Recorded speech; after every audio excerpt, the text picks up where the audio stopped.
Sukaksai. Welcome to my channel.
Regress. Welcome to my channel. 8HVDES. Welcome to my channel. Mark Zink. Welcome to my channel. 8 Row. Welcome to my channel.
00_Aliyah. Welcome to my channel.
Alright, let's get this started. Hey everybody, this is Mega Anime. And Sylvie Summers, how are you today? And we're playing The Letter. So, sit back and relax. Let the ghost scare you half to death. We have a doggy cam. If I can get the dogs in it. Don't mind the movement. I'm trying to get both of them in it.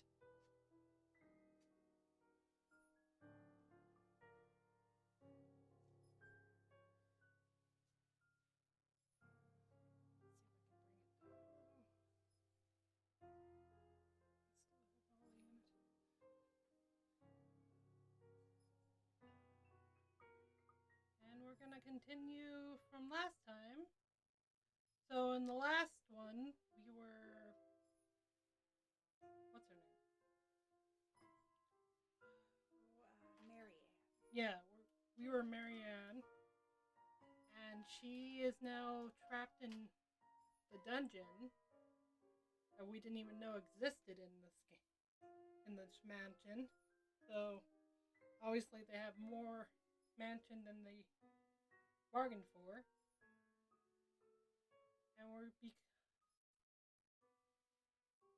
And we are now the teacher. Rose, right? Yeah, I believe it, Rose. Mm-hmm. Did you want to read first, or do you want me to read? You can go if you want. Okay.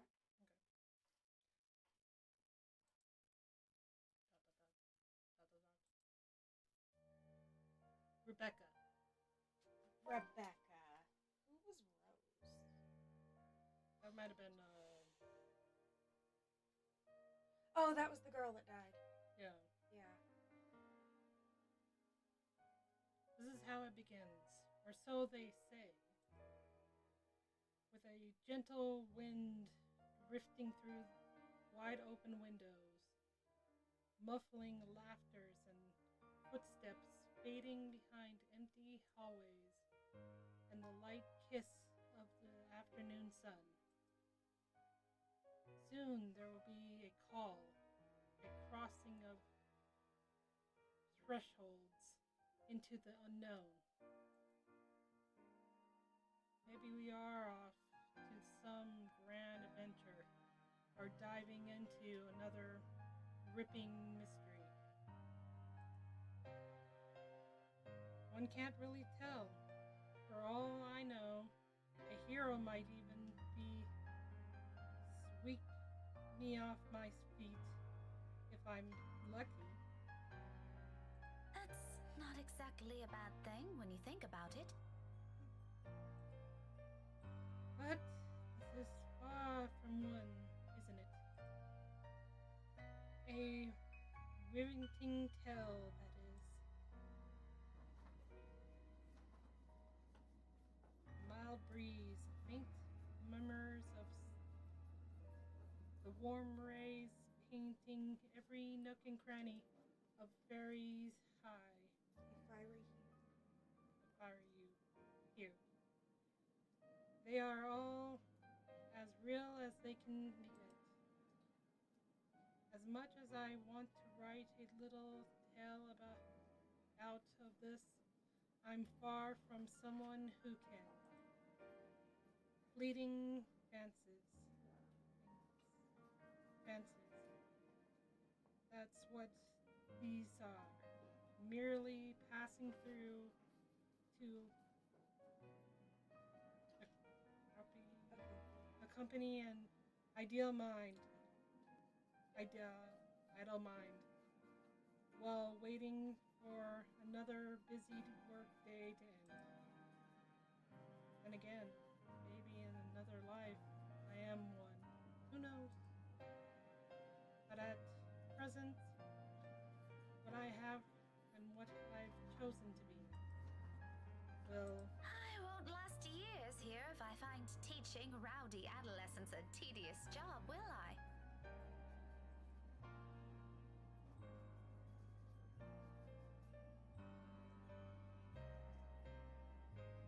Admittedly, the whole affair isn't exactly as grand or exciting as I had imagined as a child. If I weren't so stubborn and too passionate about the whole idea, I probably would have quit a long time ago. But it's always the kids that make it worthwhile, isn't it? As if in agreement, as soon as my pen slides into a neat circle against the paper, I'm breathing the final bell ring.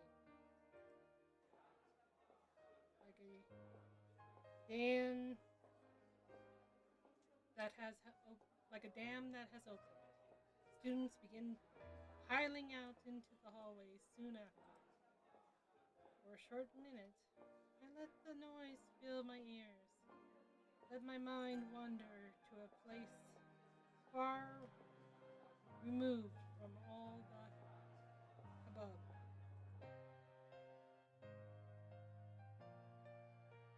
Solitary moments like this have come few and far between lately.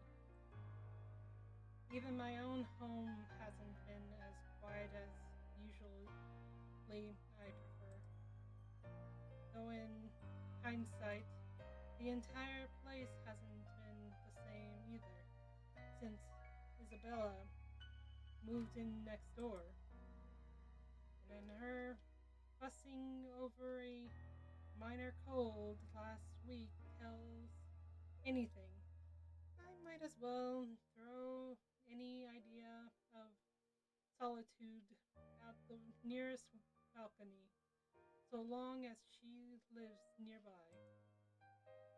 At the moment, with the memory, my eyes automatically shifts over to the bottle sitting at the edge of my desk.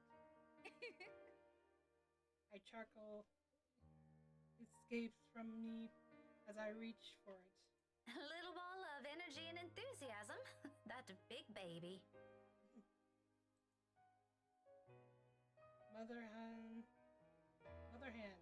she calls me, and then says and does the same thing right after.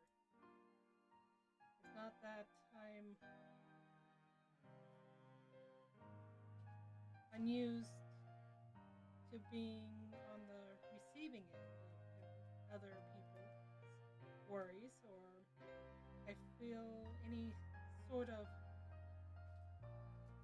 apprehension over her fitting. If I am to be completely honest, it's actually amusing how someone can be childlike one minute, then act like a responsible adult the next. But there's a distance there, both in her action and words. Although she may not look like it, may not say anything more, may not lose her cheer, one way or another, I know the these troubles have weighed down on her lately. Her face says it all, that big nymph. If she thinks I won't notice, she got another thing coming for her. That's how she has always been. I do understand that part. Loud and clear, it's just that. Lurks. Welcome to my channel. Hi, welcome. I really rather not pass another burden onto her. Or become one myself. Aren't I supposed to be the one taking care of them? So I guess that's simple one of those things people eventually grow away from. Once you've all started leading different lives. Not completely different, I hope. Somehow the thought makes me feel uneasy. Thankfully, before stranger ideas can take root in my head, a faint buzzing comes from my bag, cutting through the rest of my thoughts. No number. A small frown forms in my lips when the screen lights up and an unknown number flashes. For a long second, my thumb hovered over the answer button. Even the voice that responds once I do accept the call is wholly unfamiliar. Hello? Goodness. Finally it connects. Hello? Is this Miss Gales? Rebecca Gales? Yes, Yes, speaking. Who is this? Oh, sorry. Rose Cooper, Briar Realty Corporation. Briar Realty? My frown deepens as I straighten from my chair. Something in her tone, despite sounding remarkably friendly and light, doesn't sit quite well with me. The rigid pause that follows doesn't help ease the tension that I has suddenly descended either. Miss Cooper? Are you there? Are you alive? Yes. Things are a bit busy on my end. I apologize. I'm not certain if Isabella has mentioned anything before, but we're working together on a property at the moment, and The Armengard Mansion, yes. She said something about that earlier.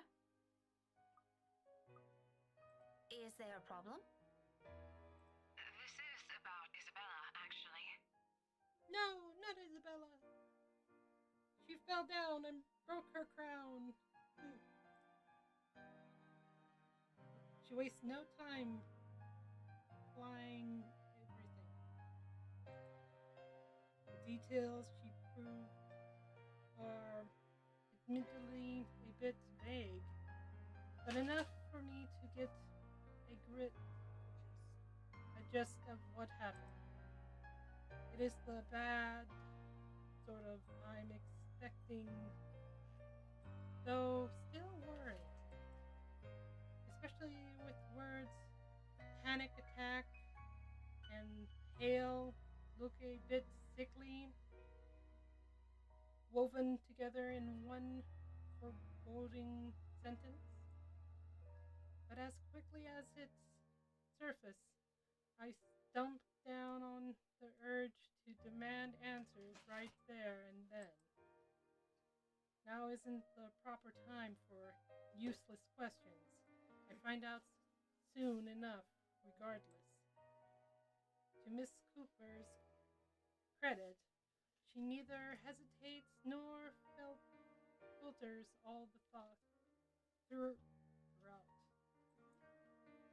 There's some sort of comfort in knowing Isabella has someone like her to guide her, though not as much as I would have liked. After all, this is Isabella we're talking about. What are the chances she Zero just said... underscore Sophia. Welcome to my channel. Hi, welcome! Welcome. A bunch of excuses so she won't get sent home. Huh? High. Very high. Oh, she is so going to hear it this time. You were listed as one of her emergency contacts, so I thought it'd be best you know about this. How is she? Is she doing okay? I had her take a break for now, but honestly, I'd feel better if someone were to pick her up and take her home for some rest.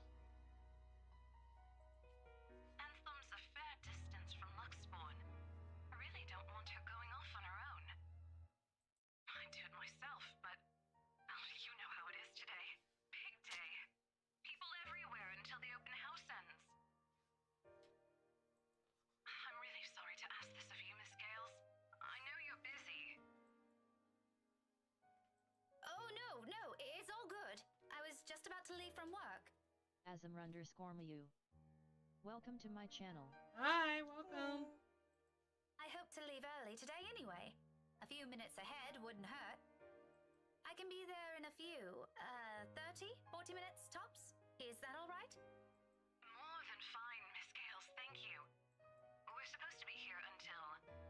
Oh, excuse me. One moment, please. Yes, ma'am.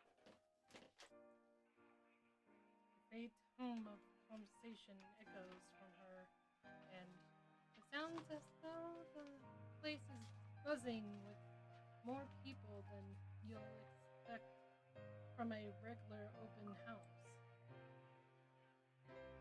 I was skeptical at first. The house is old, not to mention its inconvenient location in Luxembourg, outskirts. Who wants to live in a place almost an hour drive away from the comfort of a city? I do. Yeah, I agree. But from what little I can hear, it appears Isabella has every right to be optimistic about this itself. If I don't understand why she was so adamant, refusing my offer to help before, I think I do now.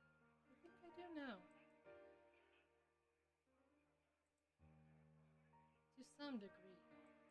We'll be resuming the tour soon. Yes, thank you.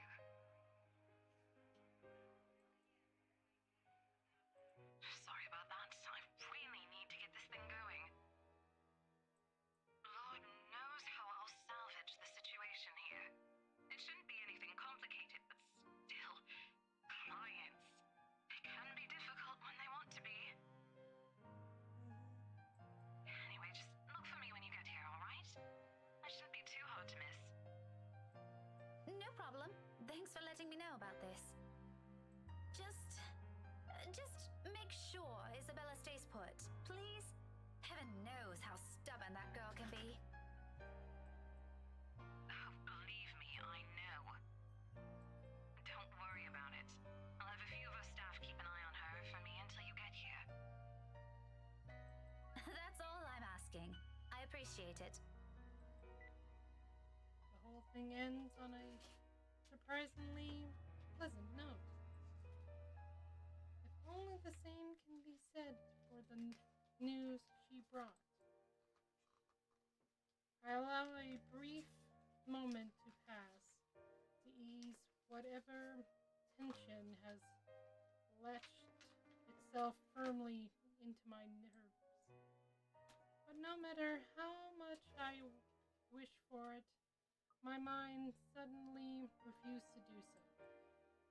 My hands are unsteady against the paper I pretended to arrange after.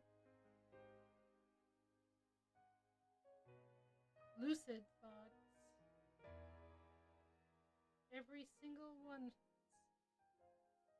every single ounce of it, rammier than the other, grows with each passing second I linger. Something about this whole thing always, along with the sudden unease and nagging worry, screams off. Wrong. This isn't the riveting tale I've hoped to step into today. Your turn. Okay. Even on a rush, getting everything in order before leaving takes nearly a good quarter hour. By the time I make it out of the classroom, the commotion has already died down, dwindling to mere echoes and distant laughter. From the nearby room, melodies from a rehearsing band drifts freely into the air, filling the almost empty hallway with their warm, lively tunes. Any other day, I'll stop, bask in the music, and enjoy what little peace it brings. Not today, however. My steps are brisk and sure as I march to the Edward Hall's exit. The sooner I confirm Isabella's okay, the sooner I can shake off this niggling feeling. For one reason or another, that single call, of all possible things, has thrown everything off kilter. I'd rather this be over with as quickly as possible. So much that I nearly barrel over a student in my haste. Though perhaps it's really the other way around. When I look down, a set of eyes, bright and hopeful, stare back at me. Oh, it's that creepy little girl again. Yeah. Her arms are wrapped around my waist like a vice, and at my attention, a grin spreads over her face. Buenas tardes, Miss Pink. Oh. Hello, Kylie. You know, you aren't supposed to run into people like that. Sorry, Miss Pink. She's precious, oh my god. She loosens her hold on me, but not a hint of guilt or regret appears on her. If anything, it seems the remark only amused her. A smile appears on my face before I can help it, matching the one on her own. Just remember not to do it again, all right? You could get hurt. You sound like my mama when she's scolding Rowan, Miss Pink. I'm sure your mama only means well. I know she'll be worried sick if one of you were to get hurt. Where's your brother anyway? Aren't you two supposed to be heading home now? Rowan said he's got some stuff he needs to do before we go. I think he's taking too long. But he promised to buy me jelly babies today if I keep what he's doing a secret from Mama and Papa. What he doing? It's probably with a girl. I'm assuming. Any chance you'll tell Miss Pink about it? Nope. She shakes her head, both her hands going to her mouth as if to keep a precious secret from spilling out. I made a promise. She's so cute. She said it's for Tia Luke. Interesting. Oh, something like a gift? Like a dare. Oh no. Dare. Tia promised to take him somewhere cool when he's old enough. Rowan's gonna prove he's a grown-up. Uh-oh. Laughter slips free from my lips. The teacher in me wants to give whoever this Tio is a reprimand for bringing about this kind of behavior in children. But if both Suarez kids are so fond of him, there shouldn't be anything to worry about, yes? At any rate, they're nothing but well behaved, both Kylie and her brother. Rowan, the eldest, may have an occasional odd streak in and out of class, but the parents taught them well. I see no reason to cast any suspicion of bad behavior on them.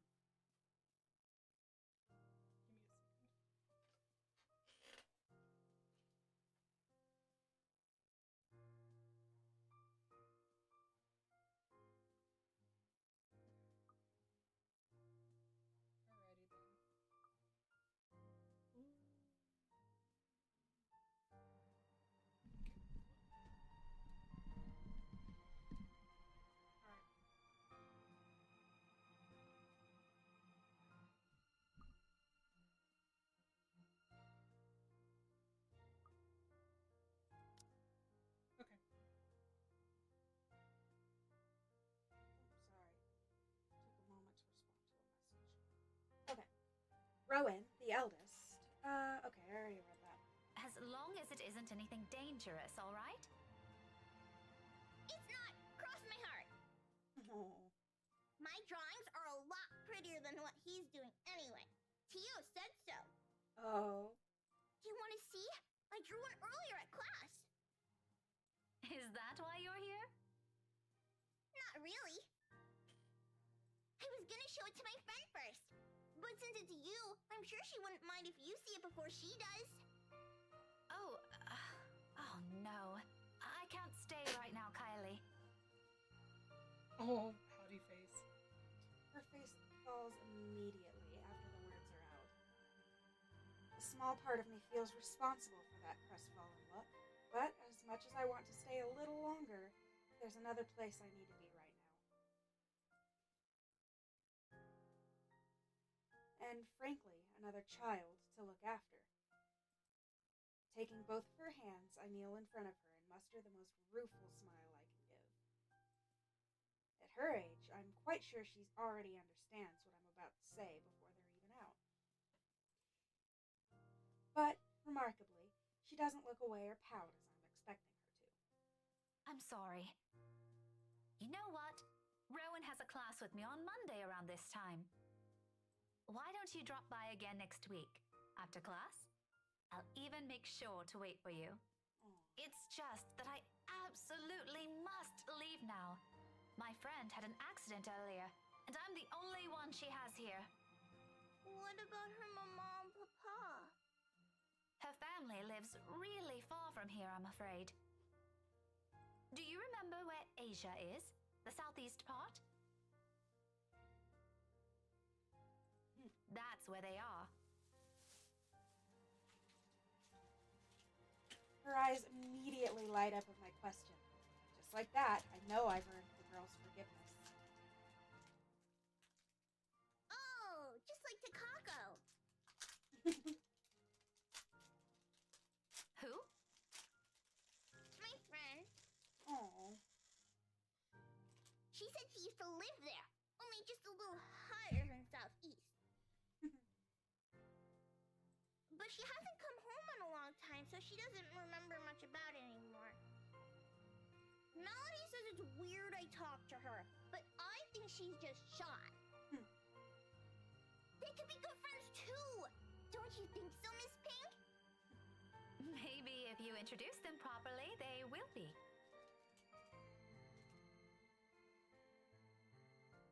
That's what I think. Takako's just lonely. If she makes more friends, she won't be anymore. She's talking about the ghost. That's what I was thinking too. Do you have a blanket? I'm cold. You're sitting on it. Oh, yeah.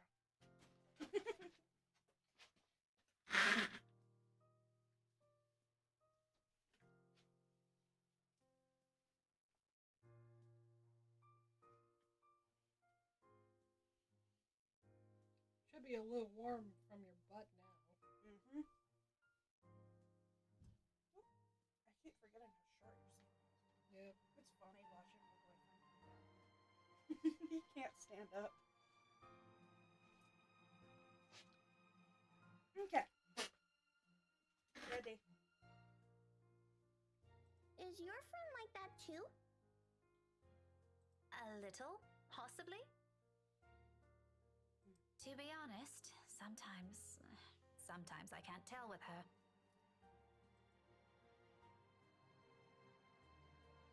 After all, Isabella has always been the kind to hold a smile, even when things have taken a turn for the worse. 5 years, and one will think it's enough time to know a person. But when you consider it, come to think of it, all these years, I've never, not even once, seen her cry. Not over a trivial matter, or even when things are tough. Okay, you can go to her. I'll just show you my drawing next time. Aww. Thank you. Remind me to buy you a huge glass of parfait, all right? No, I'll get a stomachache. Takako says so. okay? I'll remember that. Say hi to your friend for me. I will. I'm sure she'd love to meet you too. See you, Miss Pink. I'll see you later, Kylie. Children are so good. London Bridge is falling down, falling She doesn't down, look back or falling wait for down. any sort of London goodbye from Bridge me. is falling down, my With a song and an fair extra lady. spring in her steps, she bounds across the corridor with as much spirit only a child her age can have. As if the conversation has never taken any downhill turn for her at all. As if there isn't a single thing to worry about in the world. Not long after, she disappears behind a door, leaving behind strains of an old, familiar rhyme lingering in the air. Carefree. Unbidden. Untroubled moments like this, I envy her. And as I resume my hurried pace, a tiny whisper at the back of my mind wishes the same can be said of myself in my own words. Your turn. Unless you want me to continue reading. It's up to you. Do you think I've read long enough? If you want to keep reading for a little bit longer, you can. But you're eating your treat, so. That's true. I am eating my treat. Luxembourg may be a small city, but it's no stranger to a hellish rush hour traffic. But surprisingly, getting out of the city today proves more of a breeze than a hassle. A relief, considering how none of my calls to Isabella have made it through. Either the receptionist really bad over there, or she ignored them on purpose. Both does nothing to ease the disquiet in my. The rest of my drive passes without much incident as soon as I'm out of the busy streets. In less than 30 minutes, the mansion looms ahead of me. For all the fuss Isabella made about the house, it remains a thing of beauty. Unlike Luxembourg, the estate and the nearby Ansem village stands as its complete opposite, living and breathing the song of the old, whisper of the one's booming heaven lingering in the air.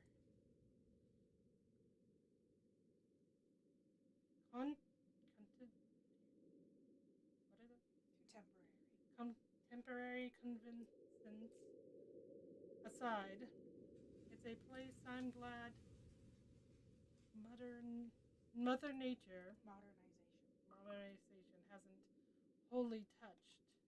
It's just a shame the locals know more of the silly hearsay than the history itself. If I could only knock some sense into these people. Sad. Oh, your turn. Sadly, complaining is all I can afford to do. As much as I want to give them a piece of my mind, it isn't why I'm here. I don't think this rich type will appreciate getting a lecture from me. Either I have as much business with them as they have with me.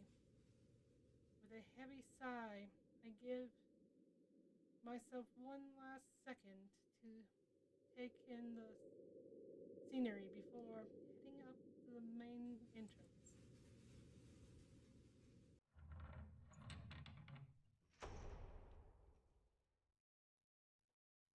Most of the guests are already heading out, though some still linger. It's mainly just to take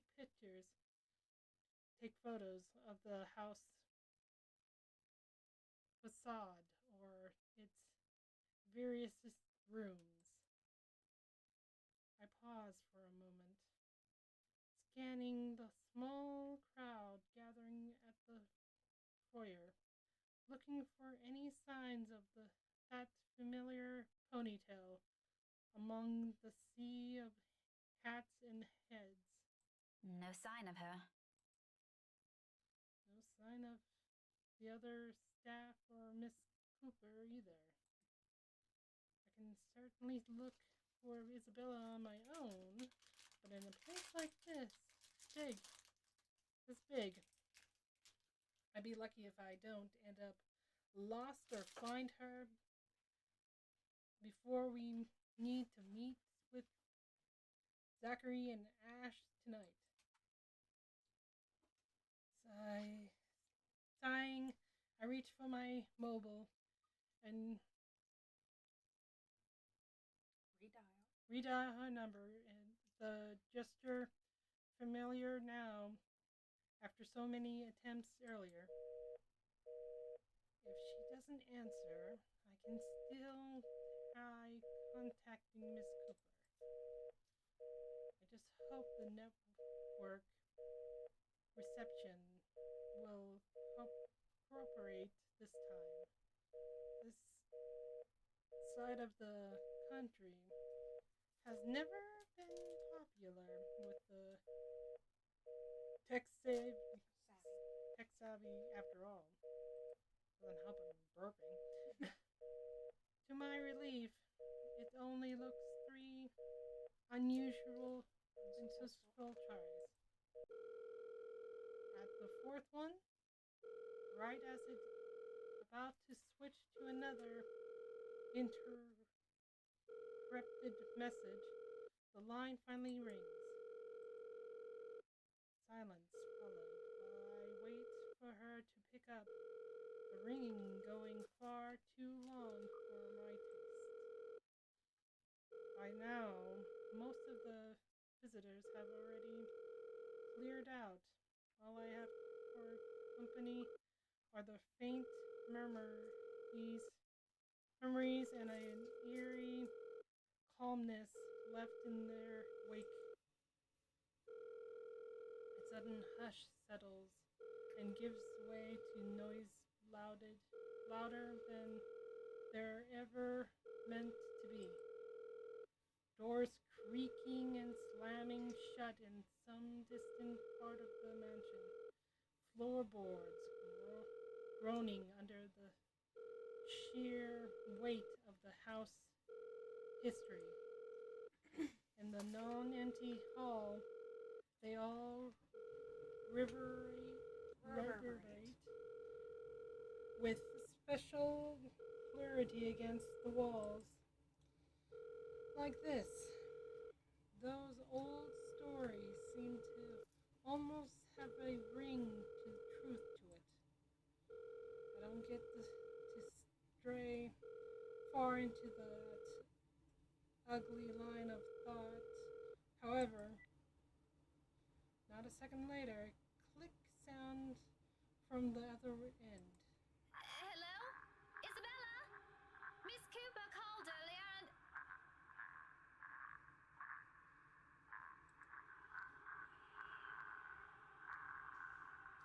Help me. Isabella? Belle? Are you alright?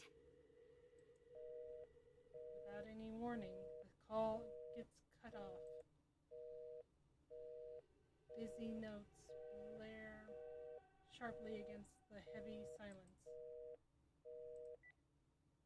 But above the noise cutting through the mute air remains the faint cries of a woman from beyond the foyer. My hands falls to my side as I cast a weary look around, waiting for someone to come running. Surely I can't be the only one here hearing this. There must still be some staff hanging around, checking things out. But no one does. Not even when her sobs turn more frantic and anguish. Excuse me? Hello? Rebecca must be a medium. Oh, possibly. But Or a beacon. Marianne was really sensitive to her too. Yeah. Because Isabella, the only way that she got a hold of her was with that letter. Mm-hmm. Who's there? Isabella? Isabella? Is that you? No answer. Groaning.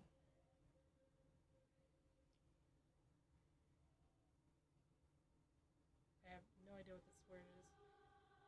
Anxious, growing anxious. I amble over where her cries come from. Each step slow and cautious towards a door on the other end of the room. While I'm far from someone who rarely gives in to fear or stories lacking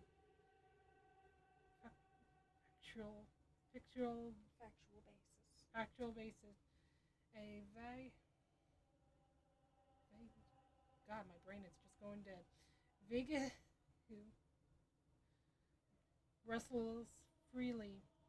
I have earlier. Do you want me to take over Yes. after this one? Okay. While I'm far from someone who readily gives in to fear or stories lacking factual basis, the vague, restless feeling I have earlier immediately returns to me. And despite myself, my heart begins to race and my breathing quickens. Belle? Belle, it's me. Miss Cooper called. Is everything okay? Abruptly, all of it stops. My whole body tenses, mouth dragging in a ragged breath, ears straining for any other sound yet to come from the other side. But nothing follows. Instead, the quiet only lends itself to the heavy tension in the air, as if every small movement will disturb the fragile stillness hanging in the room. I wait for another second. Then, with a caution, I reach for the knob. My fingers barely graze the brass handle when a hand falls on my shoulder. Roderick, Excuse me, ma'am? welcome to my channel. Welcome! Oh, she about to fight? I am so sorry. I didn't mean to startle you. No, it's a...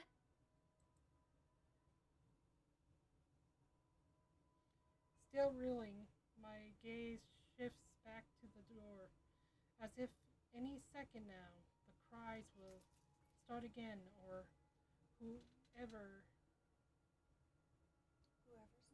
inside will burst out of the room. But I don't get to dwell on this. The woman warrior's voice breaks through the haze in my mind again, oddly soothing in the thick of my uneasy. Even if the concerned look comes from a total stranger. Ugh. Bless you. Finally, being in the company of someone else is somehow comforting. Ma'am? Are you okay? Oh, no, I'm fine.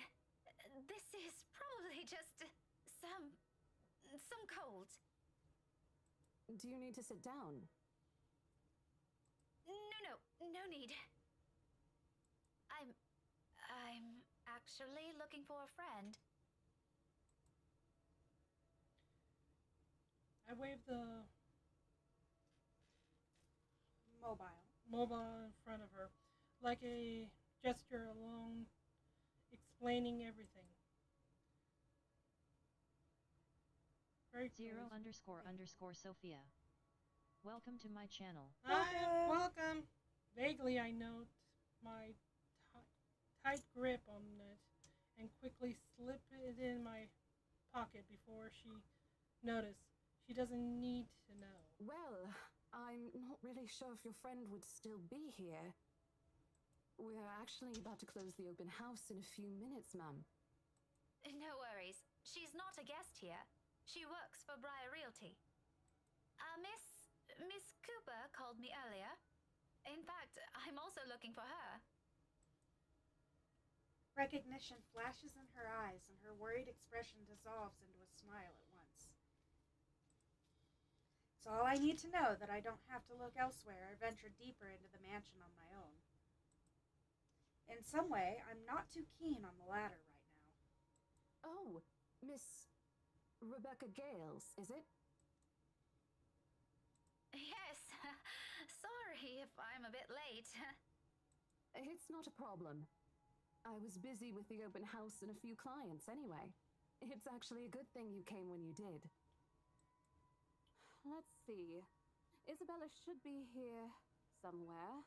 I told her to stay put earlier. That girl never listen. Rose? Rosie? May I have a minute? There's just this one little thing before we go. I want the house because I'm rich.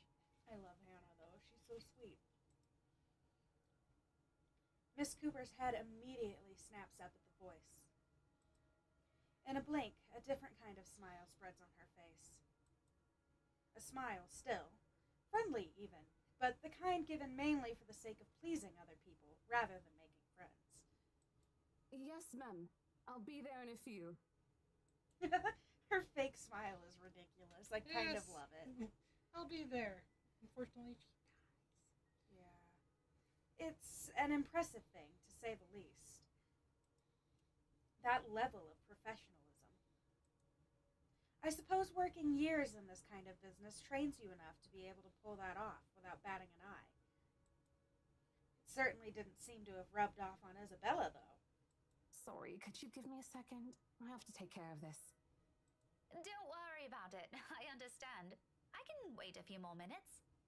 Clients, right? You won't hear anything from me. Priorities, you know? But if you want, you can stay at the parlor in the meantime. I think we have a few refreshments left. No, thank you. I'm going out with a few friends after this. Isabella's supposed to join us too. But that depends on how she's doing, of course. Alright, this won't be long, I promise. She throws me an apologetic look before sauntering over the small group gathered at the entrance. A couple, or siblings, and another woman, probably their secretary. Man, she's off. Yeah. Either way, they look no different from the other guests. All I can say is, I hope not. Yeah, that would be really weird. I married my brother. How happy I am. Alright. All three of them primly dressed, albeit in a manner significantly simpler than the others. No frills, no extravagance of any form. But their gestures and movements alone speak volumes of their ingrained lifestyle. In their presence, I do what I can to appear inconspicuous on my side of the foyer. Maybe accepting Miss Cooper's offer would have been a much better choice than standing around awkwardly and gaping at them. All while also attempting my best not to listen in on their conversation. Although that one proves more difficult with how enthusiastic the blonde woman is. Her voice easily echoes through the walls with only the five of us here. Pretty soon, I find myself being drawn into their talk without meaning to. Tomorrow? First thing in the morning? First thing in the morning, ma'am.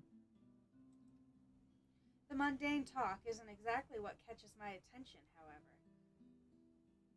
Very well. We'll have our lawyers prepare everything as soon as possible.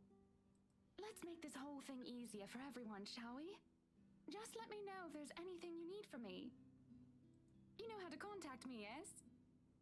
Got your mobile number saved here already. Good. It's just a matter of time then. It's a brief moment. A fleeting shift of my eye. Monday for us, Marianne. As long as you're positive, we won't be having any problems by that time. You can count on my team. You worry too much. Let me handle those things. Do be thrilled, though. I imagine it's not every day you get projects like this, hmm? And the instant I turn my gaze on him, I see it. Oh, I'm certain Mint's ecstatic, Buttercup. You nasty fuck. Shut up. Yeah, no shit. Aren't you, Marianne? All I can see in her eyes is, I'm going to kill you. Essentially. You know, we could all There celebrate it is. this with a few drinks. Why don't we? Push him down the stairs. Blame it on the carpet. Yeah, blame it on the carpet, exactly. In fact, there's this really excellent Irish pub I visited a few days ago. Why are you being such a fucking creep? Why is he like this? I don't know. Does he want to get caught being a cheater? Is that it? 00 underscore Who Aaliyah. knows? Welcome to my channel. Welcome. Yeah, who really knows? He might want people to know he's a cheater, or she already knows he's a cheater. I mean, when we're going to, like, her, when we go back to what her story said, she doesn't know, but she wouldn't be surprised if she found out that he was. Yeah. Okay. Looming. Hovering over his shoulders. Oh. It's the ghost that's influencing him. Oh, interesting. Yeah. That would answer why it's so dark over here. Why he looks so creepy. Drawn to him like a moth to a flame. A dark blur. No. A shadow. I think I'll pass on that, sir. I have more important matters to attend to. Then you're whiny baby bitch.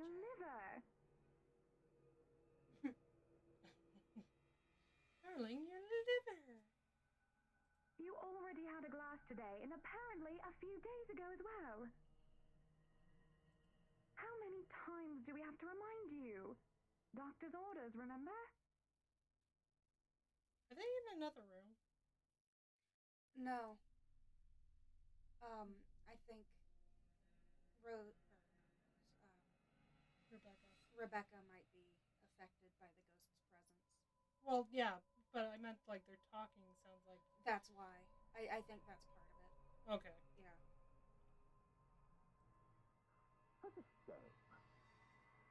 You can hardly even hear them now. Yeah.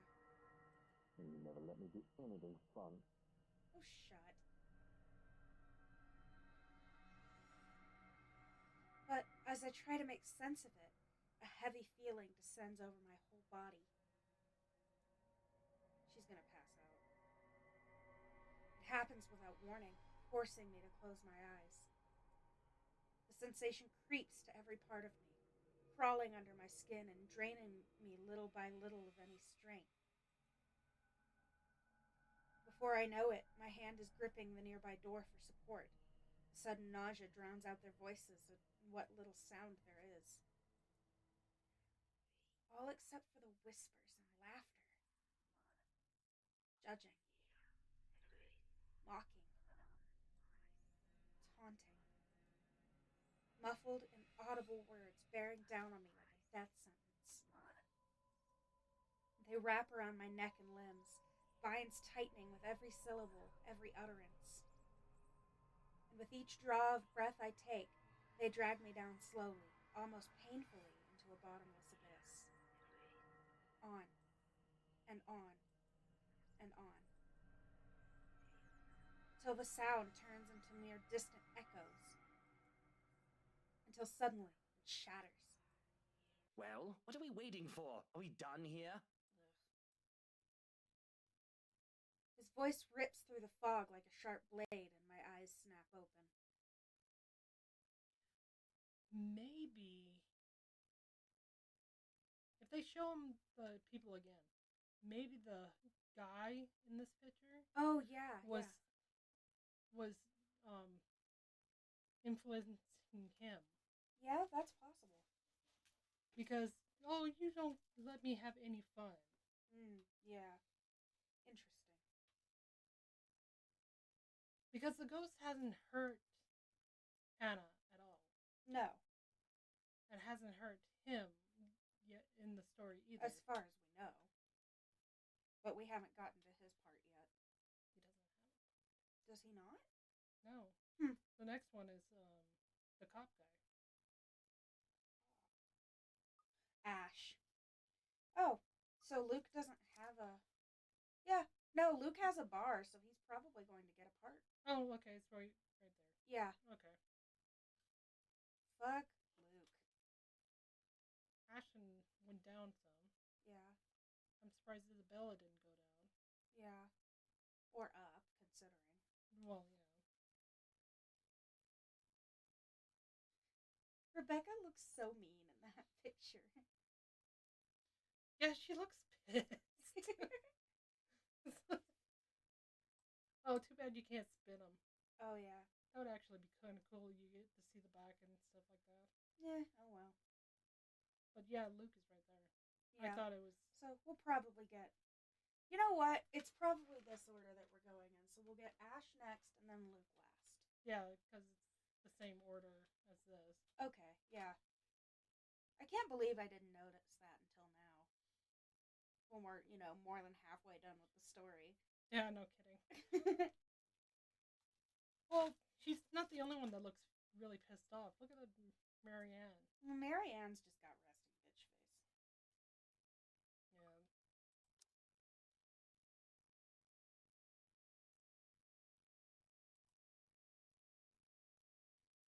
When I look to them again, it's gone. Just a second, darling. Send my regards to Isabel, please. Isabella? Poor girl. Please let her know she doesn't have to worry and tell her to get some rest. Anyway, we're looking forward to seeing you tomorrow. She's so cute. Likewise, ma'am. No shadows or dark clouds. Yeah, him. Yeah, like he might be influencing him. Like she was trying to influence Hannah in some ways, but she showed up on Marianne's trapping her in the cage. Yeah, yeah. So, like they're using the ghost of the woman that died, and they're putting themselves as her and controlling whoever they want to. Right, so the manor is haunted by 3 ghosts. So far, yeah. Okay. It's just Takako is, or Takako is more, prominent. Well, I think she's the one that pretty much went through hell because of those 2. Yeah. And these 2 could have died a odd death, or... Well, I mean, it's said that Takako was a witch and cursed them, so... Oh, maybe she was. So she probably killed them. Maybe. I don't know if she killed them or cursed them, and the curse, when they died, they got cursed to live in the house. Maybe. But she cursed herself at the house, too. Yeah.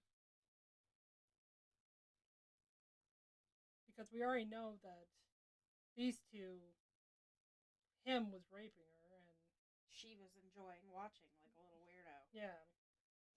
And then 3 kids are missing, or dead, I should say. And so far, the main. Okay, so Hannah, Luke, Rose, and Marianne saw the letter. So this would be the time that they saw the letter. Yeah. Rebecca has not seen the letter. No. But she can actually feel senses of ghosts and stuff like that without needing the letter. And because the little girl was bringing up the ghost's name over and over again. Right. So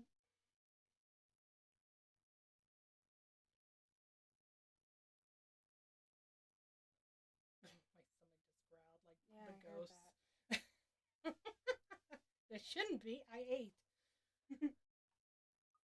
So the only thing I can think of is the female ghost. The blonde ghost is trying to control Hannah. Mm-hmm. The blonde male ghost has done his influence on Luke already. It seems like. Yeah. And Isabella and Mary Ann were influenced by Takako. Yeah. And so was Zach. So far, yeah. I don't know if Takako actually went after Zach because it looks like her, but the only thing is the thought of her like really being the killer instead of those two who probably killed Takako. Well, she's probably angry and vengeful and that. Yeah, but he was willing to help her. Yeah, I don't know. Maybe, because it did seem like that ghost was trying to scare him away. Yeah, and then pretty much who else would give benefits of right him leaving? Because he brought the priest. Yeah, that poor fucking priest, man. Yeah, he's never going to be the same again. No, poor guy. So so pretty much Rebecca is being influenced by the ghost. Like, it goes Isabella first, because she saw the ghost first. Mm-hmm. Rebecca has been influenced by the ghost. She hasn't seen the ghost yet, but she feels the ghost. She's felt and heard it. Hannah, Marianne, and Luke haven't seen the ghost that we know of. We don't know if Luke actually saw the ghost yet. Yeah, because we haven't gotten to his part. Ashton definitely hasn't seen the ghost because Ashton doesn't believe the ghost is real. Yeah. But we know Marianne and Hannah hasn't seen the ghost.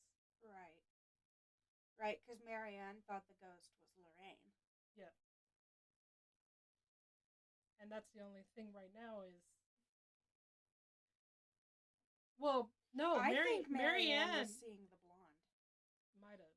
She saw Takako at the end of her story, though. Well, she saw Takako turned into the blonde. Yeah. So I think the blonde uses Takako as like a cover. Yeah, possibly. But Marianne did see the ghost. She was in the mirror. That's right, yeah. And she started thinking it was her, the girl that she fell in love with. Yeah. Was stuck in the mirror as well. Right. But for a person that pretty much won't believe in ghosts, it would be kind of interesting to see Ash's. I kind of hope, like, this is gonna sound awful. I hope it fucks him up a little bit. The only thing, I've seen little clips here and there on certain things. Uh-huh. And it would suck if, like, that they got killed. 00_Ava. Welcome to my channel. Welcome. Because they're actually unique characters in their own way. Yeah, they're really interesting. They do a really good job with character building in this game.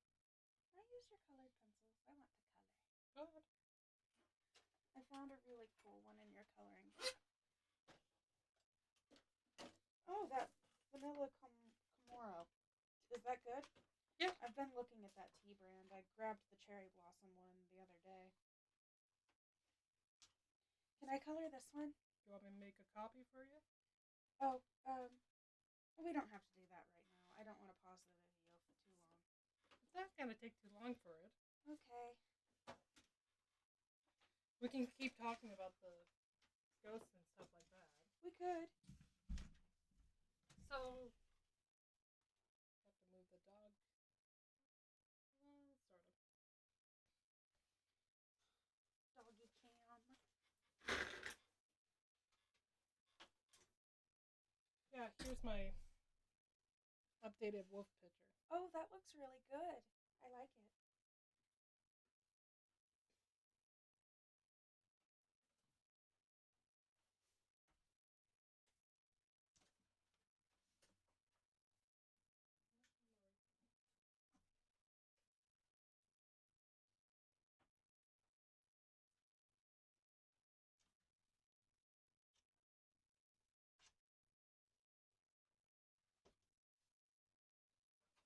But yeah, it's just really unique that Rebecca has a sense of ghost. Yeah. And she doesn't believe in that stuff. It seems like.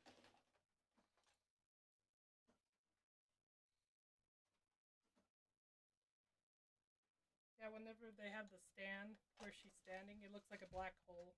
A little bit. Got to swallow it up. But yeah, it's just really unique on that she. But yeah, so these two got cursed into the mansion. Most likely. Yeah, well, that's what happens when you torture some poor girl.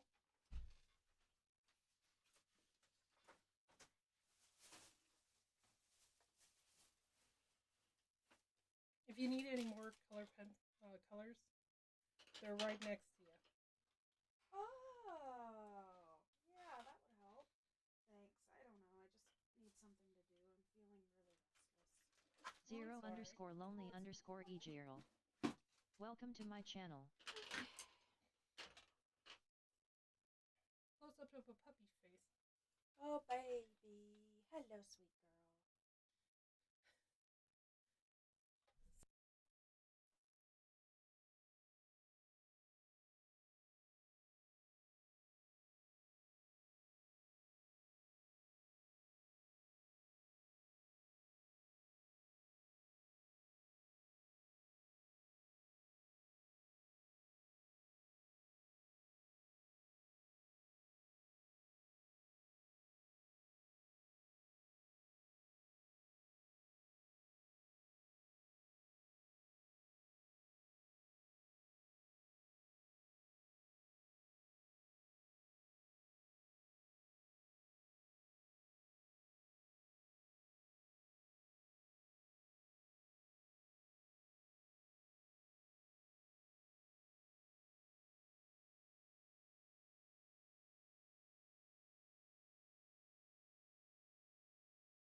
going on break and we'll be right back. I forgot to turn on the mic.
miss us. So, let's see. You guys didn't hear what we said last time. So, no shadow or dark clouds. Do you want me to read it? Go for it. No shadow or dark clouds, only amicable smiles and cordial handshakes, the usual pleasantries as Miss Cooper leads them out the mansion like a graceful host. None of the group seems to have noticed it.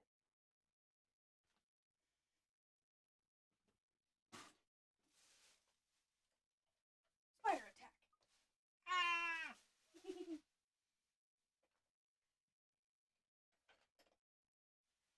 The only thing my printer can actually print out is a spider. Oh, that is a little strange.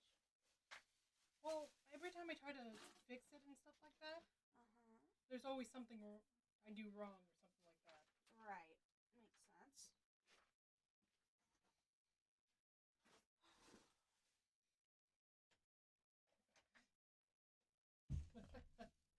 She's right now in a creative mood of coloring in a picture. Oh, really? I just need something to do. The problem is I haven't been feeling creative lately, and it's been messing with me. I'm a creative person, so not being able to actually be creative has been frustrating for me. Yeah. And I understand that. Do you ever get really bad burnout and blocks? You can... I don't know where to sit this. You've got that folding chair, right? I could sit it on there. Well, you're going to have to move a little. You want me to get the folding chair.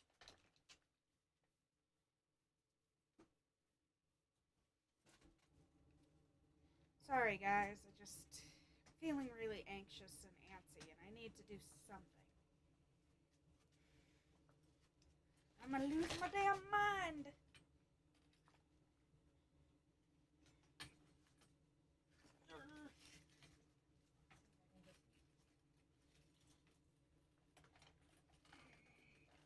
is getting heavy. Okay. Good enough. Thank you. Here's a sharpener if you need it. Oh, sweet. Oh, it's one of the old school ones. The crank ones. Yeah. Nice. Those work better than the original. Oh, they're foundations. Oh, I see. Yeah, they're my makeup. Oh, If I didn't know you wore makeup. Once in a while. We should do makeovers someday. Be fun.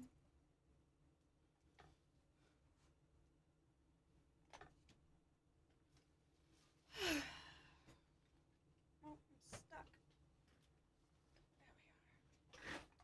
There we are. Okay.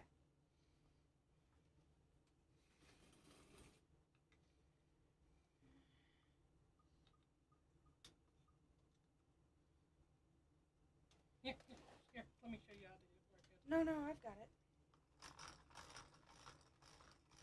Yeah, I've got it. I think. No, yes. So,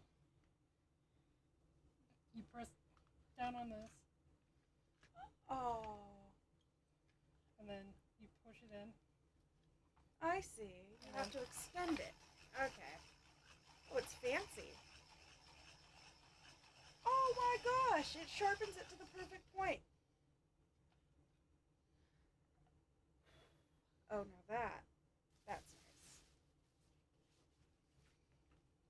And watch this be the color, like not the color I need. Close enough. It just needs a light undertone. A paler pink, I think.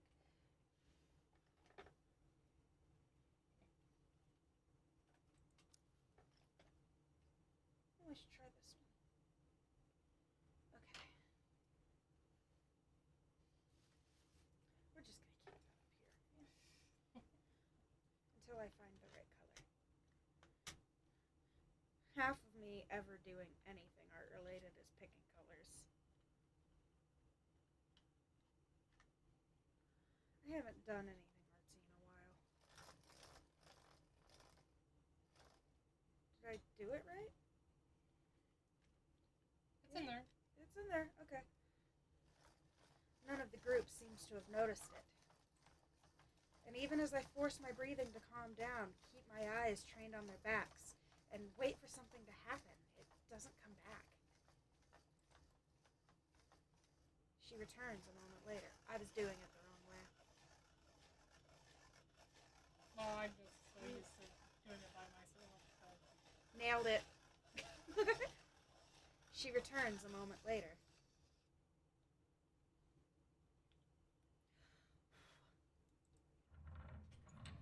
Gently, she closes the great doors behind her, but there's a smile on her lips and an extra skip in her steps when she walks back to me.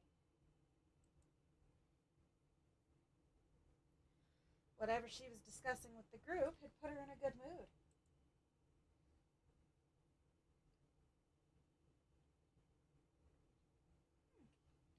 Even she appears to have not noticed anything odd. Was I just seeing things? Glad that was over. It's been a long day. I thought for sure we were going to... hey, are you sure you're doing okay? You look a bit green. Like my hair. Yeah, right. Weather's been crazy lately. It's all good. It's all good. I'm actually still recovering from a cold. Weather's been crazy lately.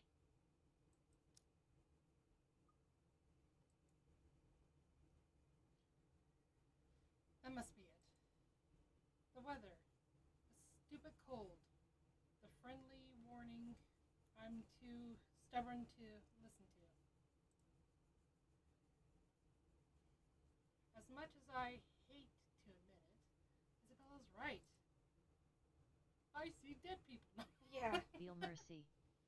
Welcome to my channel. Hi, welcome. I was still am a little feverish when she visits me at the school this morning.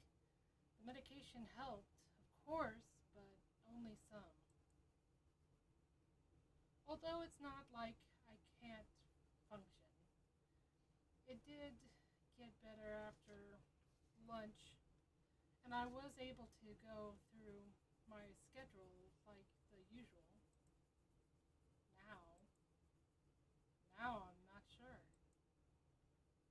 However, I can't keep acting like I've seen some sort of apparition when it's anything but. I simply must have listened to too many times to... Wow, that didn't make any sense. I simply must have listened too many times to Isabella last week. My fever-muddled mind has started to confuse things. If this doesn't let up, I just need another visit to my doctor. Plain and simple.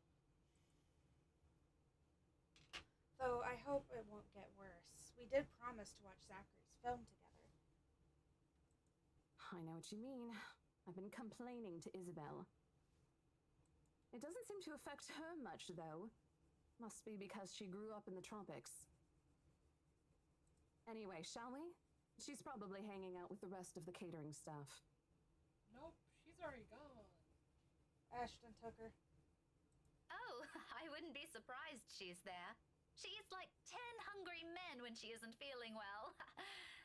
Lead the way. With a small nod, she gestures for me to follow. I do so without much thought, finally putting everything in the back of my mind.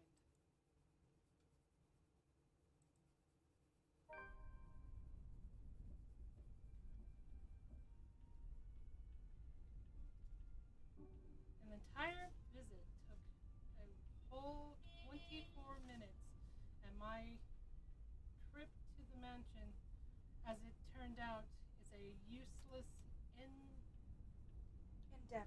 endeavor Isabella, no longer there, left shortly before I arrived. Or at least, that's what the few staff who saw her assumed. None of them knew where she went, but I can take a few guesses. There are only a number of places Luxembourg she record. There we go. That's She frequent and will she never been the complex kind. It doesn't really take a genius to figure out. Still, it's odd she left on her own. She didn't really. She left with Ash.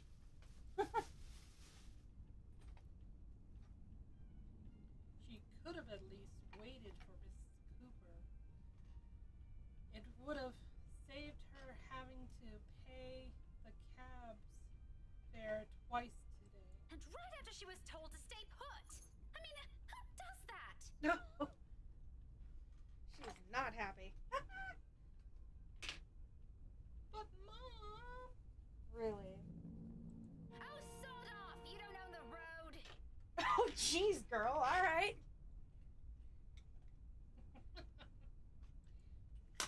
Whoops. Do you want me to read? Go ahead. In the end, In the end, all Miss Cooper could give me were a string of apologies for my trouble and a request to let her know when I find Isabella. The whole affair didn't even last long. I probably spent more time traveling back and forth. Soon enough, I'm weaving my way back to downtown Luxbourne, worried sick, and on top of that, maybe even a little annoyed. Whether at the unexpected turn of events or at Isabella herself, I'd rather not think about right now. Not when I'm already running late for Zachary's film. Besides, I'm perfectly sure that's where I'll find her.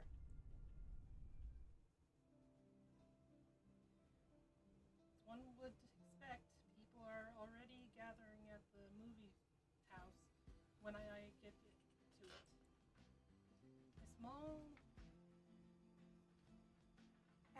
avenue where it's located has been closed off early from any passing traffic to make way for the Moviegoers. avid moviegoers Oh, I misread it. I am sorry. who are sure to crowd the venue.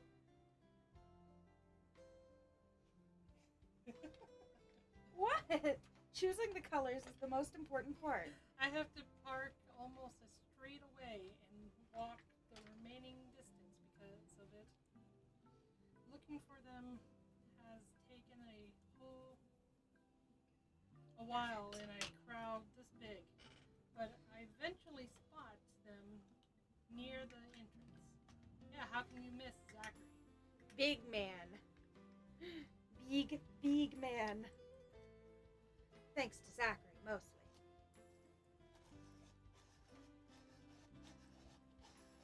And like I've surmised, Isabella's with them. I knew it. I knew it. Wasting no time, I march over to their little group. Words filled with concern tumble out of my mouth before I can stop myself. Isabella! Oh, thank goodness. She was gonna give her an earful, but she couldn't manage it. Becca, you're just in time. Oh, getting punched. An odd expression crosses her face as I hold it with both hands, but I ignore it in favor of getting a good look at her, forcing her to keep still and fix her gaze at me. Becca, you're squishing my face. Aww. How are you? Are you all right? Why wouldn't I be? There doesn't seem to be any visible injury, nor does she appear to be in pain. Apart from her confused frown at my questions, she looks pretty much like how she would any other day. Even so, you can't really tell those things with her at first glance. The last time she got sick, she never bothered to call anyone, even me, who lives right next door. If I hadn't checked on her then, she probably would have died on her bed with the rest of us none the wiser. It's one thing we laugh about now, but moments like those also teaches you something about a person. If anything, it has given me more reason to constantly worry about her. And the moment a familiar name comes up, I know my concerns right now aren't completely baseless. Rose called me earlier. Her expression swiftly changes, and gently as she can, Isabella pushes my hands away. Yet, even before she says anything, I already have a hunch how this whole thing will play out. Oh, no, everything's good. Rose covered for me at work today. That's not what I'm talking about. How's your head? Then and there, the whole conversation goes down as I've imagined. She dodges my hand when I reach for the back of her head, intending to check the said injury myself. Even makes a show of hiding behind Zachary just to avoid me. Oh, that's cute. Instantly, what's supposed to be a simple inquiry dissolves into a shameless game of tag. Shouting and chasing, like none of us can be bothered to act like the full-grown adults we're all supposed to be. Including Ashton. I won't put it past Isabella, but Ash? Out of everyone? In fact, if that stupid smirk on his face tells me anything, he finds this whole mess amusing. Oh, for the love of... Isabella, this isn't a laughing matter. She did look pale when I saw her. Wow, thanks a lot, Ashton, you traitor. I'll get you back for this. Just you wait. What? I'm just saying it as it is. If you mentioned this earlier, we wouldn't be having this conversation right now. There's a moment's pause. My hand stills midair as my attention shifts to Ashton and the words he leaves hanging between the four of us. He doesn't meet my eye. I don't think he's even aware of what he said. But the meaning in each syllable alone is clear. And they echo. They sting. They burn. I'm sorry. Saw her? Yeah, they arrived together. Bella looked fine to me then. I don't know.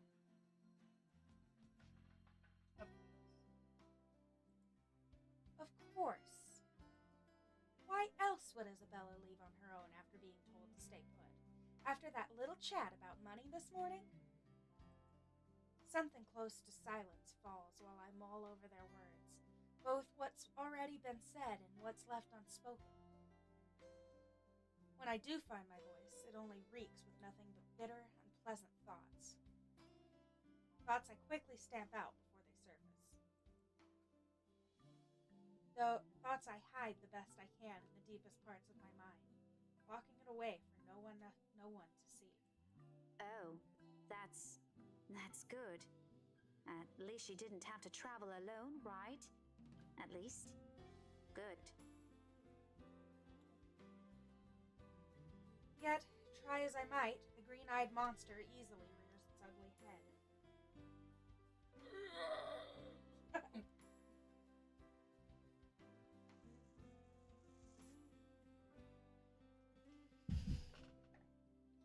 He's mine!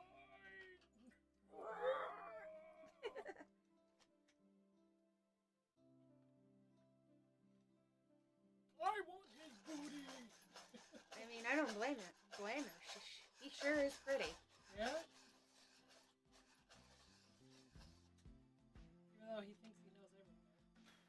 Oh, yes. He's just got that constant smug knows everything look. Quite frustrating. What?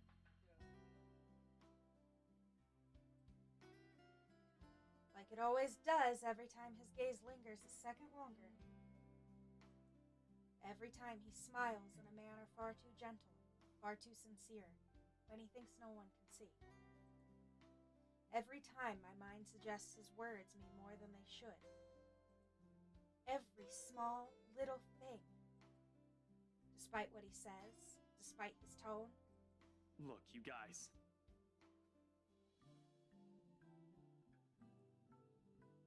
For all I know, it may just be the same kind of fondness born from friendship. Maybe I'm simply overthinking, like he often tells me.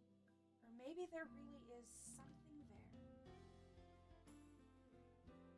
But, in his short display of impatience, I know the whole of it is just for show. After all, growing up together with him didn't teach me nothing about him. For whose sake is it this time, though? For him? For Zachary? For her? Or for me?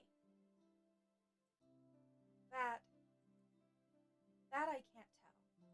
If she says she's okay, then there's nothing we can do about it. It's not like we can stop her either.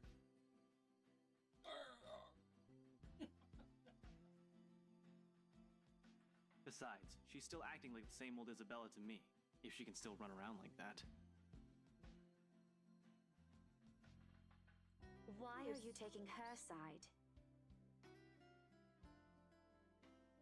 I'm not. But if she wants to watch Zach's movie with us, I'm not going to stop her. She's probably the one looking forward to it the most. Aw. Ash, that's... You, of all people, should know...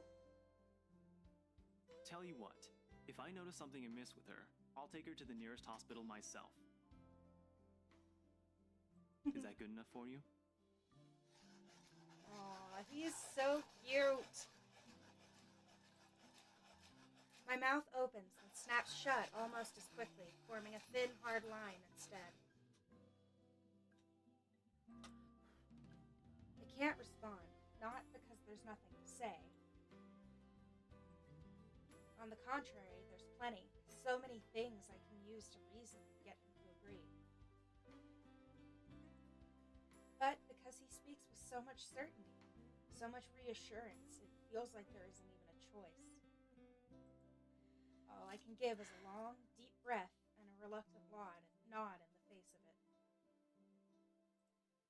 Before I can get a grip of myself and my own weakness, the mood immediately shifts and I'm being tackled into a hug.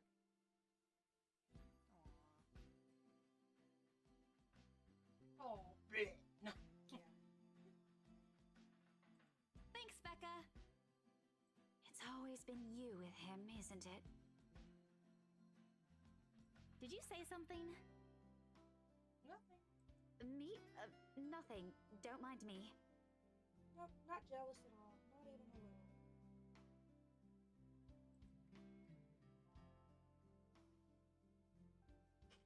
A lie, obviously. What else can it be? Each and every smile, a tiny effort to keep things as they are. Or so I tell myself. Little do I know, this is merely a preamble.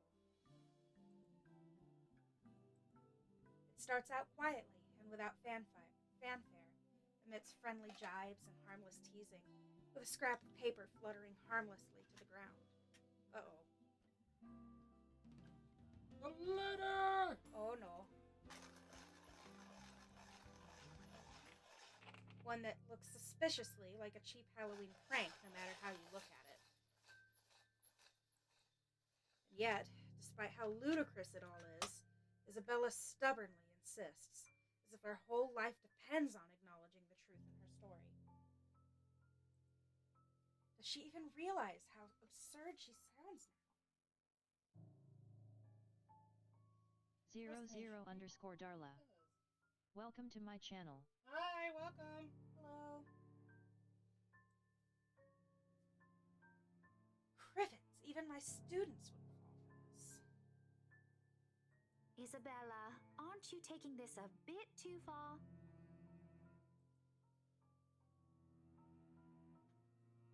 She doesn't give me time to regret nor think over my choice of words. From there it escalates, grows into an argument too petty even for our standards as adults. Before we know it, one after another, harsh, scathing words are being spoken. It's not a joke! Will you guys listen to me first?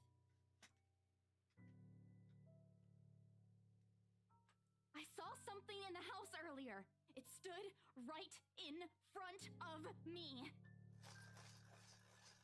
If I hadn't gotten away, that thing might have...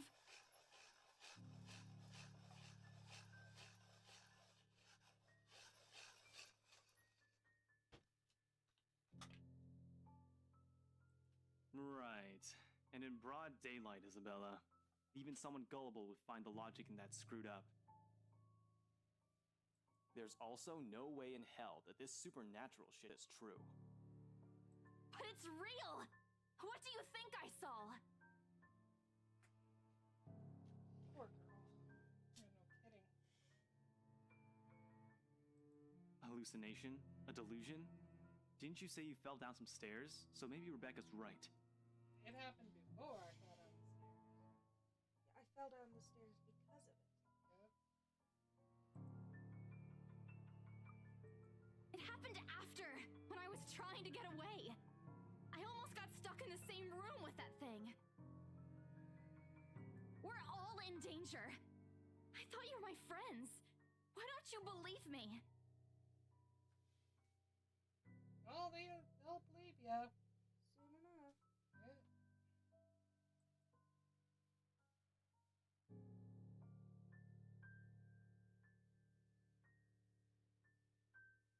But someone has to be patient in all of this, and however much my own has already been frayed earlier, there's no one else. Who else here can deal with someone selfishly acting like a kid? Like every other time, it has to be me. We are, and you know that.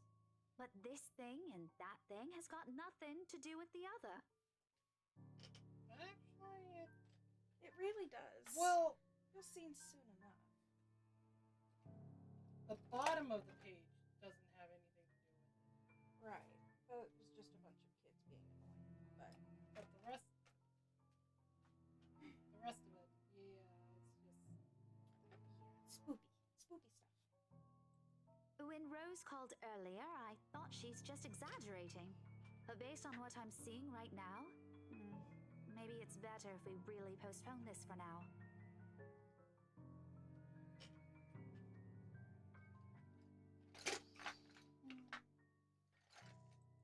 Don't bother.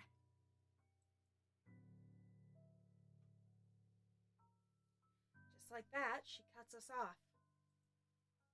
Slams the door right in our faces while my own temper flares before I can stop it.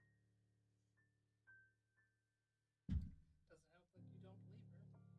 Yeah, and I mean, it'd be hard to believe something like that without seeing it yourself. Yeah. Although it falters briefly at the hard expression on her when she snatches the blasted paper from Ashton, I hold on to it. Regardless of how upset she appears, soured expression and balled fists, throwing a tantrum is simply unacceptable.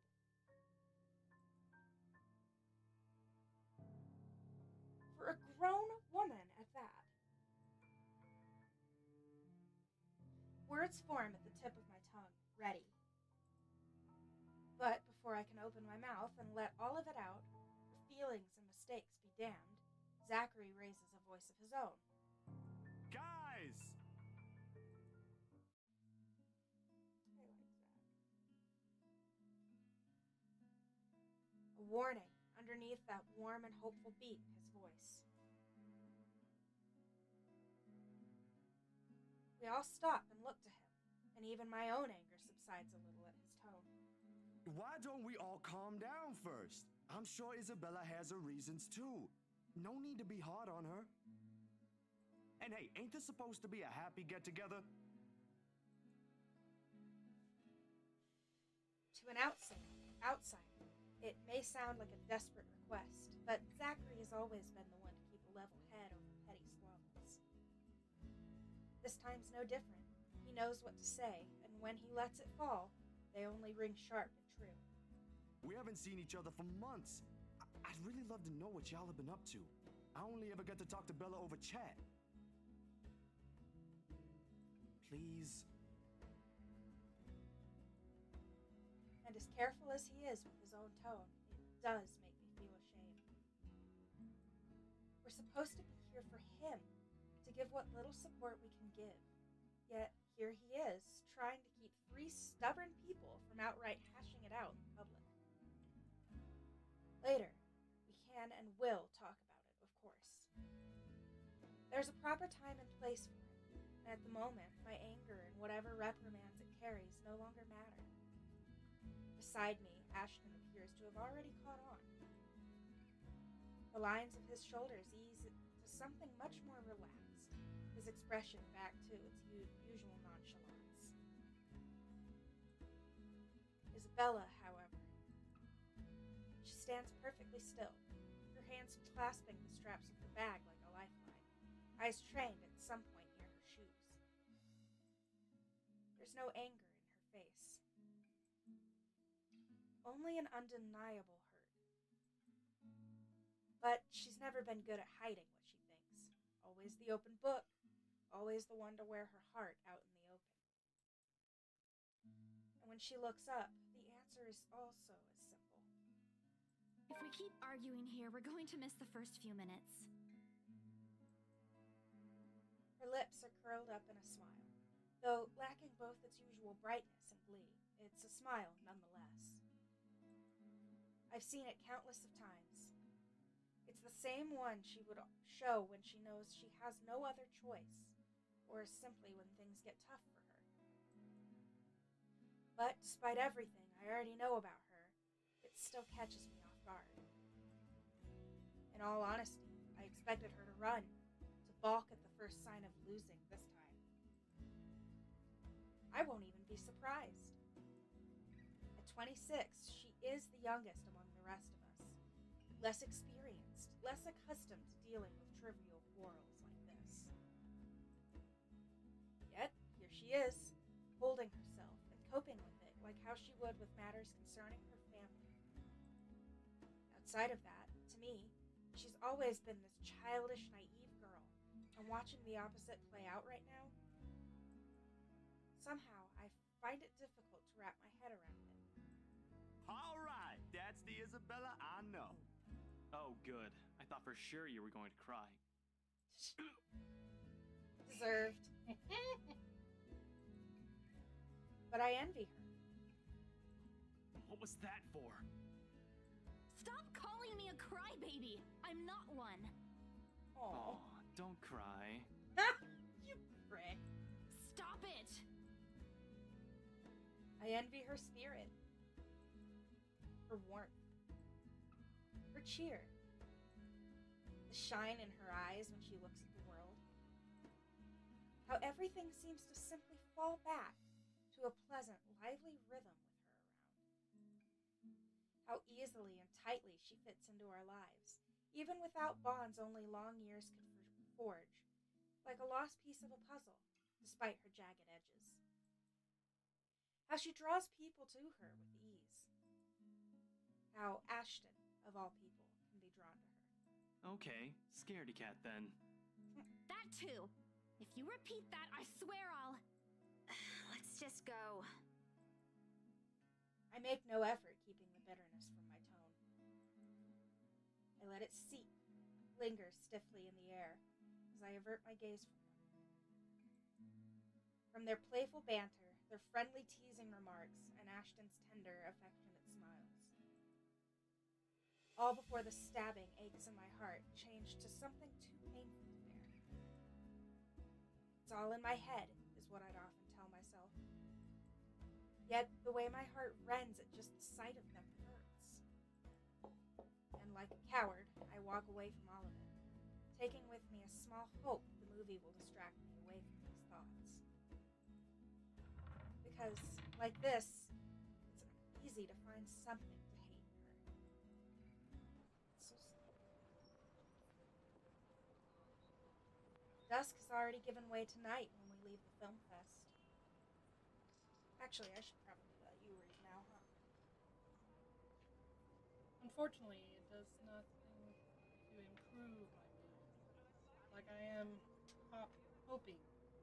Neither does the muggy air that greets us upon stepping back into the noisy streets. Too busy. many people taking what little space and sidewalk offers. It forces everyone to bump shoulders with those they barely know, let alone care about. On a normal evening, I probably wouldn't have minded the crowd nor the humid weather. It's not like any of them are bothering anyone. And yet, even with what mentally a pleasant company, I can't bring myself to lighten up. See you guys some other time. Bye. Bye-bye. Bye-bye. Yeah, see ya.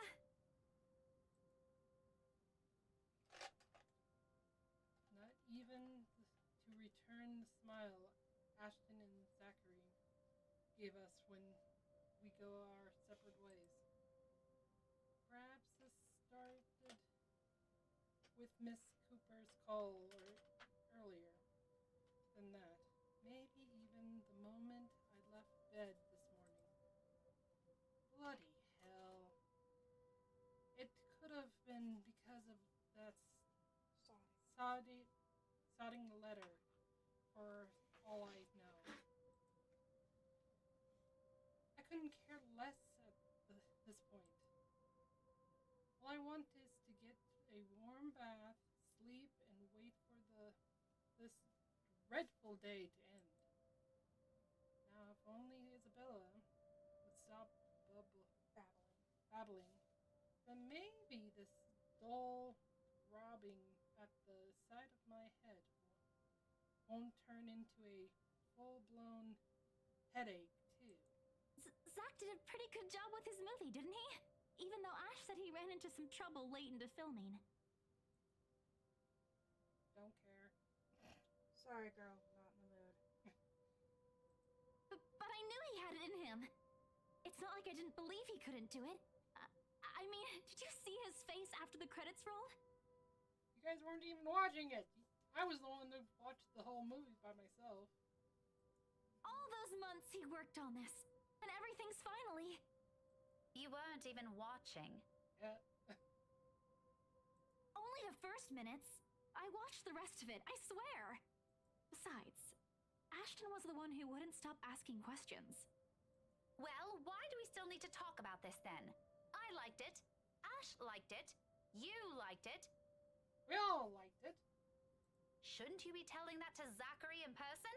I'm sure he'll appreciate it better than I ever will. I know that, but maybe there's something you want to say? Zach had you check the scripts before he went through everything, didn't he? You also worked on it, even if it was only for a short time. So, maybe you want to... Don't bother waiting for the rest.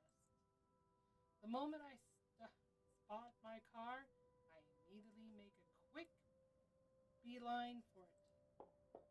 Knowing her, this is merely another attempt to starting a conversation, just so we'll have something to fill the dead air, to replace the strained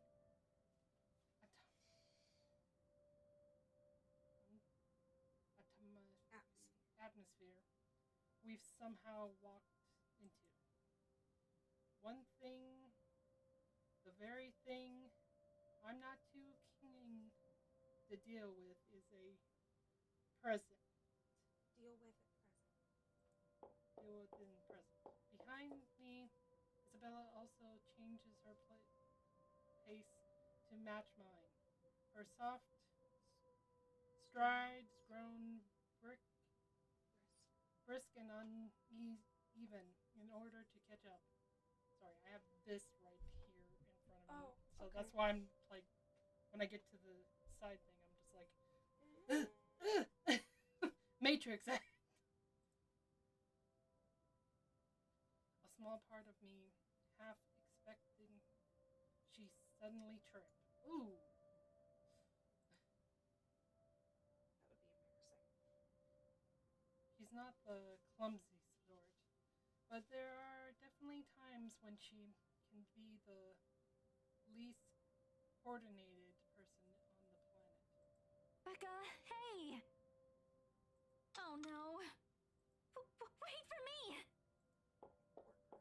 And people wonder why worry. They're not really completely unfounded. Once you've already grown familiar with her habits. Though right now, this is also at the very end of the list of things I want to think about. Sometimes it does become overbearing. Even her voice, as she calls after me, sounds nothing more than a background noise to my ears now. Rebecca, slow down, will you? Your car's not going to leave without us. The sooner we get on the road, the earlier we can get home. It's Friday, in case you didn't notice. I know what day it is, but the traffic's not going to magically disappear, even if we go there right now. I don't want to hear that from you. Damn. Didn't you used to complain how horrendous the traffic is back home for you? Yeah? But that doesn't have anything to do with this, Becca. Okay. What do you want to do then? Wait it out? Walk? I just want to go home, Isabella. If you want to stay out here longer, I won't stop you. But leave me out of it. I'm not up for any other foolish excursions tonight. I wasn't thinking about an excursion. I want to go home too. It's already late. It's just that you've been in this prickly mood since earlier. Are you really okay? Was it the cold? Or did something happen at school? Do you want to talk about it? No. That is the last thing she wants. A long pause followed, and it holds everything she's been meaning to ask from the very start. And I'm in no mood, but all of the same, my hand stopped short of the unlocking my car, and my grip on the handle tightens. I can feel her eyes boring on me, waiting, hoping patiently for any answers I'd give. She's the same as Zachary. They're bad liars. But when you talk to people like them, if you're not careful, they often leave you with no other choice but to admit the truth. Those exact same ones I can't voice. Despite my lack of response, she pushes on. Surprisingly.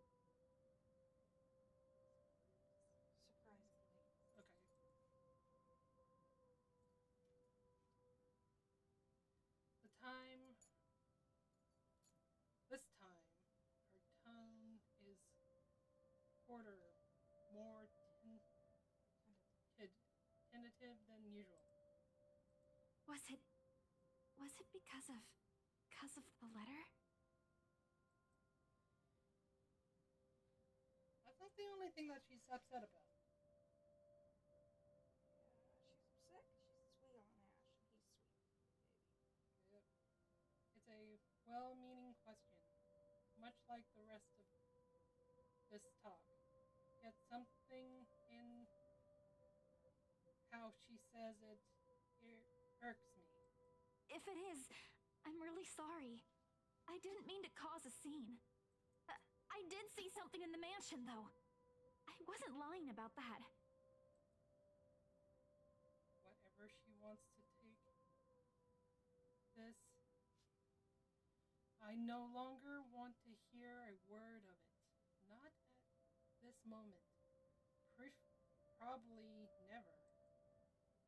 Especially when there are already a million other things buzzing and prodding inside my head. Sometimes my patience can only be tried for so long. I'm not in the mood to talk. This cold caught up with me. Which one should I pick? I'm not in the mood to talk.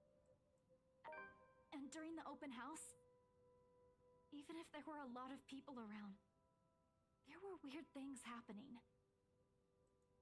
I don't know if there was anyone else who noticed, but I heard things. I'm sure it wasn't because I fell down the stairs. Even before that, in the attic, Will you give the sorting letter a rest already? The effect is immediate.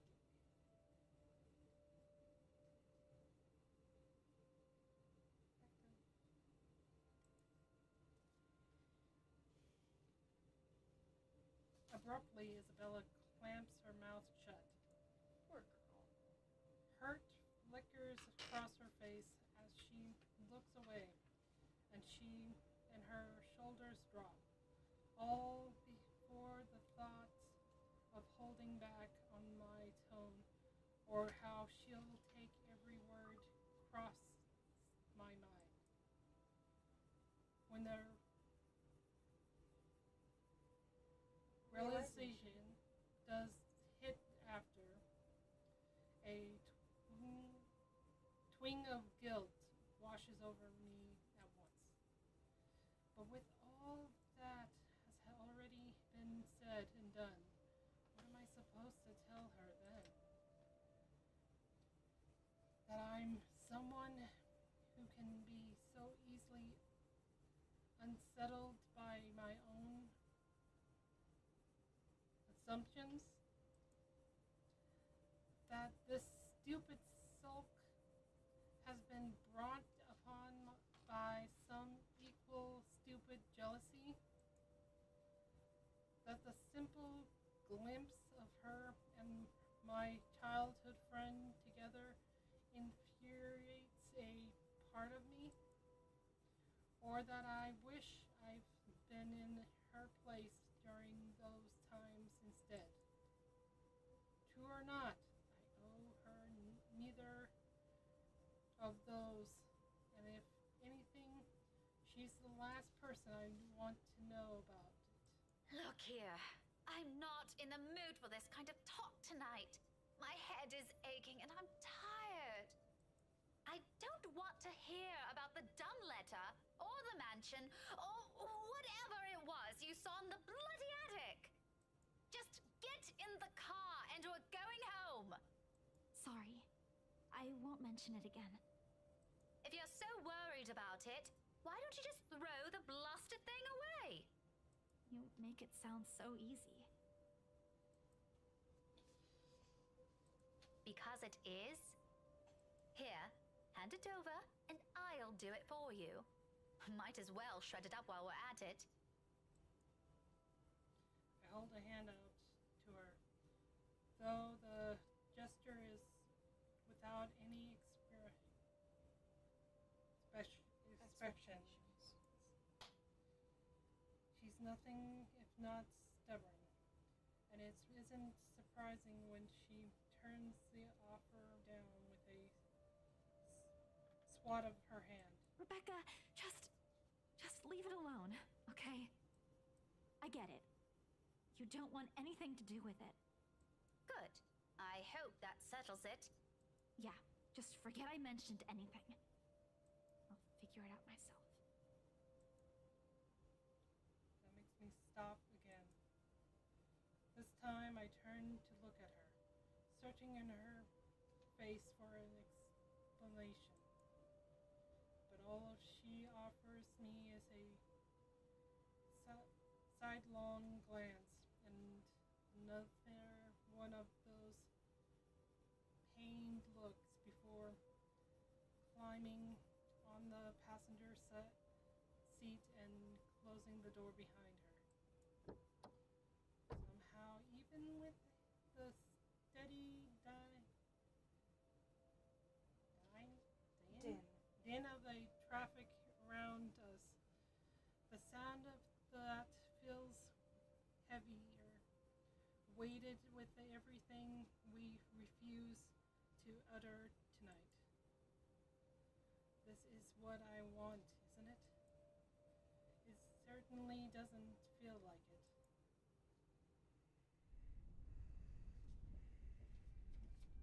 Got in a fight with my best friend. Thankfully, if there's anything left to be spoken between us after, we won't have to discuss it on the way home. Or rather, we can't. Because no sooner than we hit the road, Isabella does dock. Despite my foul mood, I still ended up surprising a laughter once the first sound of her breathing fills the car. Mama? Not your mom, Isabella. Slow and steady, the quiet rhythm so completely unlike her, so far removed from her every impression everyone has of her. A few faint whimpers will occasionally come from her, but otherwise it's just us, the silence, and it's so utterly unexpected. Still a welcome break, of course. Peace and quiet is one thing you'll rarely get with her around, yet it's nowhere near comforting. It merely lends the air this strange clarity, every little sound, every single moment more palpable. And with it comes the unease. The jolt of surprise hit me. It's almost comical if this were a different situation. In my haste, I accidentally dislodged my mobile from its seat on the dashboard when I swiped on the screen. Soon I'm scrambling blindly for it with my own other hand while keeping a steady eye on the road ahead. A voice crackles from the loudspeaker before I can put it back. Although muffled heavily by the surface, I recognize the person on the other line from her chipper tone alone. Hello? Miss Cooper? Oh, you're still awake. Evening. I hope I didn't disturb you or anything. I know it's a bit late. Sorry about that. I just want to check on you and Isabella. That girl's still not answering her mobile. Were you able to meet up with her? Yes. She's with me. We're on our way home. Hello? What was that again? I can't hear you properly. Sorry. Let me just fix this dumb phone. Help me. My hand stopped dead for a moment. I spare the device a brief glance, waiting. Second pause. Nothing happened though. Frankly, I'm not sure what I'm expecting, but the line of my mouth formed into a frown, regardless. Miss Cooper? Yes, still here. Did you say something? Just that I didn't get the last part. What were you saying again? No, I thought you... Never mind. Must be the signal acting up. Oh. Come again? What? Is everything all right over there? Certainly. Is something wrong? Why wouldn't... Okay, you seem to be busy. If this is a good time, I can just call you back some, other... Have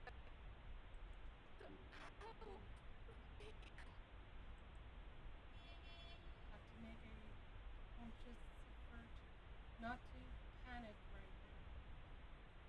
right then and there. Although my tight hold on the steering wheel tells a different story altogether. Miss Cooper? Rose? Hey, Rose! Are you still there? Only a burst of static answers me, and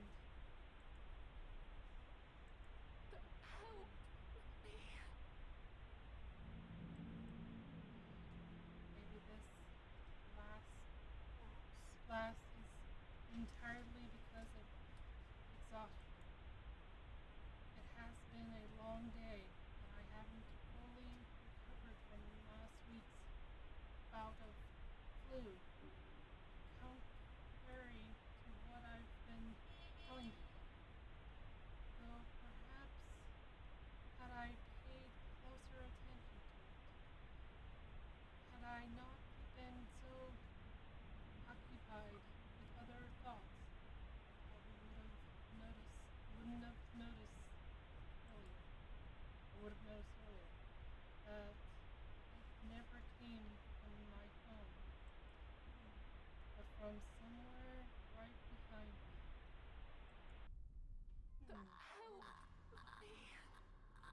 Oh, there it is. There's the ghost. Please. Help me.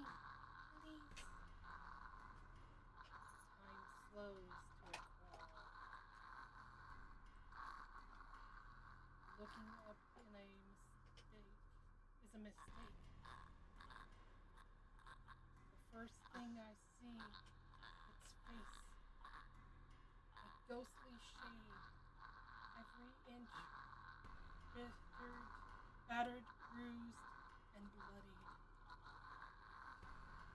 Even in the darkness, and the world passed by in a glare of lights outside, I can still make out the words. Blood still oozed from it. Little trails of crimson running down its face, glistening under the little light. There is the gleam in its eyes that catches mine. The quick plea and anguish, and the desperation in them, more than its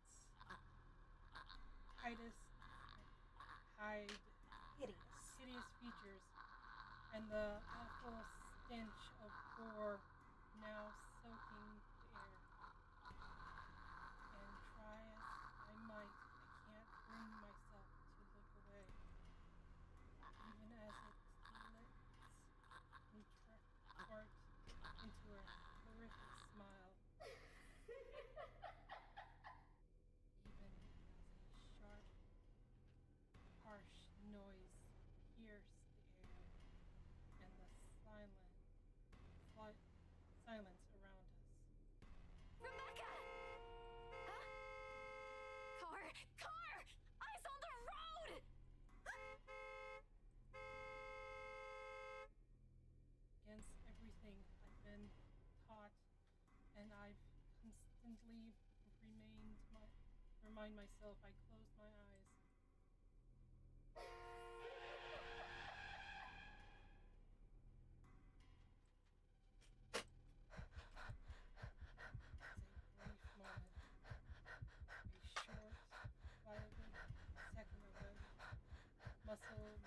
memory and an instinct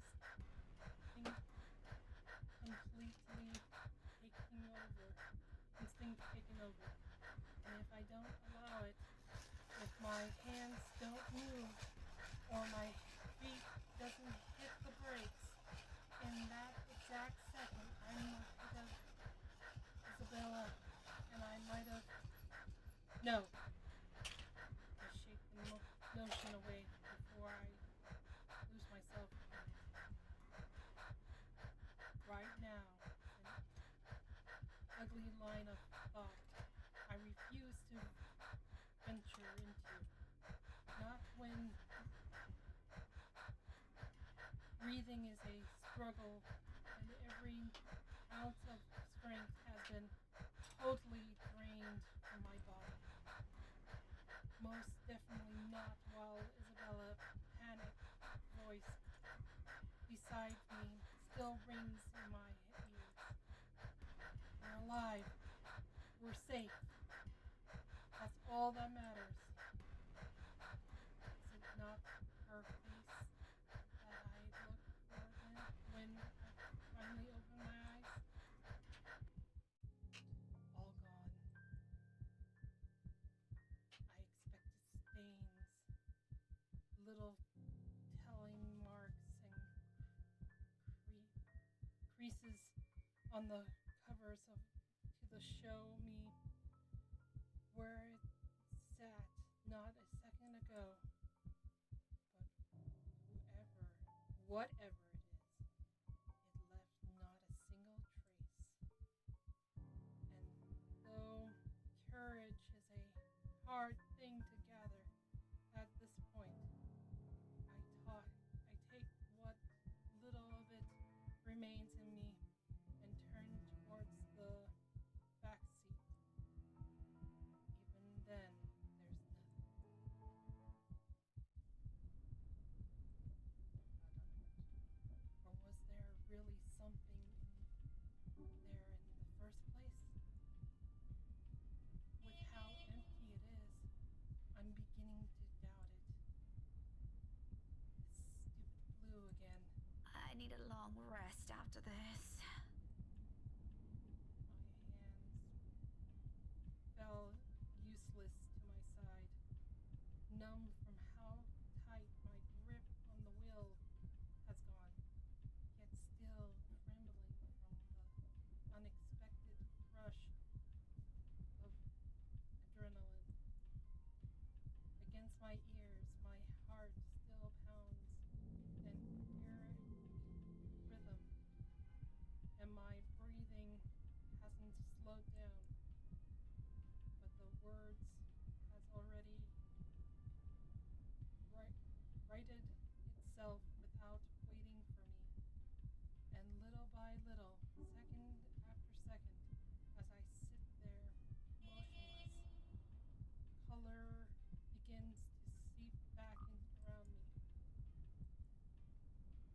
Along with it are the sounds of a voice, no longer the instinct ringing in my ear earlier. Rebecca? Becca, are you okay? Answer me, will you? You're scaring me. You know what? I think we should just call a taxi since... Can you keep it down? Strained, harsh, and completely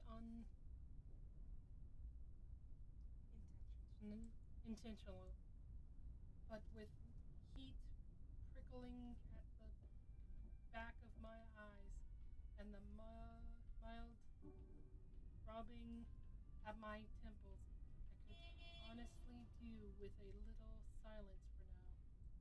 Keep it down? We almost crashed, Becca! Yes, I know this. I know what happened. It was a lapse. I'm sorry. A lapse? You call that a lapse? Becca, I really don't want to end up a mangled mess on the side of the road, or a mangled mess anywhere. All I'm asking, if the time ever comes, which I hope isn't right now, is a peaceful death. Give that one to me at least. Not that I'm asking for it, but please, Isabella. Belle. Belle, you're overreacting. If you're so worried, why don't you drive? Don't have a license. I keep telling you to get one, didn't I? For the past 5 years. I know people that drive without one. Not a good idea. No, it's not. Do you see why now? I wasn't really expecting to stay here this long. I thought it'd just be for a year or two. All of a sudden, a pensive mood comes over her. Isabella looks away, then, well, what's left of my little lecture never crosses the tips of my tongue. I don't allow it to. Because in each of those words she let loose earlier is a small truth. Her stay here always been meant to be something fleeting. Earn some good money, go home. It's what she tells herself during her first years here. Now, half a decade later, I'm not sure if she still believes that. Even I'm not sure if I still believe it. And if there's something in her reason that has changed along the way, even if I already have a hunch, it's the one thing I'll never bother to ask. Those are the hers to keep. I'll be careful this time, I promise. Hopefully the ghost doesn't appear again in the back of my car. Just please, can we give this whole thing a rest for now?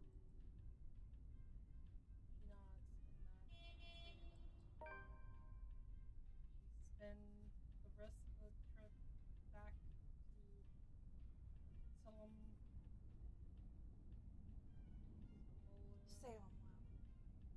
In silence. All thoughts of an overactive imagination plays tricks on a adult mind, and I of smile never meant for my eyes, abandoned, if only for a brief moment.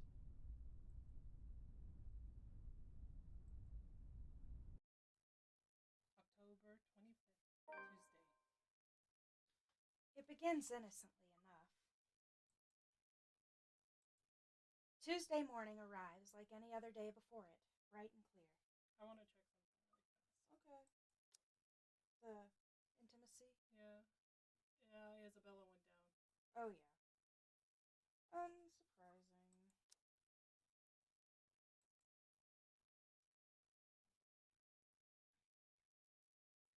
Even though it comes with an extra helping of the unusual October weather, I appreciate being able to catch a glimpse of the clear skies today. Oh, excuse me. After going through a bout of sickness last week, it does something to lift the mood of what otherwise would be a dreary morning. And despite being mostly a creature of habit, I wind up waking earlier than usual because of it. Still no earlier than Isabella, it appears. Oh, it's the TV. Oh no. I've assumed she'll take a day off or two because of what happened to Miss Cooper, but that doesn't seem to be the case. The sound of the morning news drifts from her unit while I walk past on the way to my mailbox. Chances are, around this hour, she's already dressed and ready to go, probably just waiting for the next bus to arrive. I've tried following her example before, but I don't think I'll be repeating that. Really? How can anyone be up before the sun is up?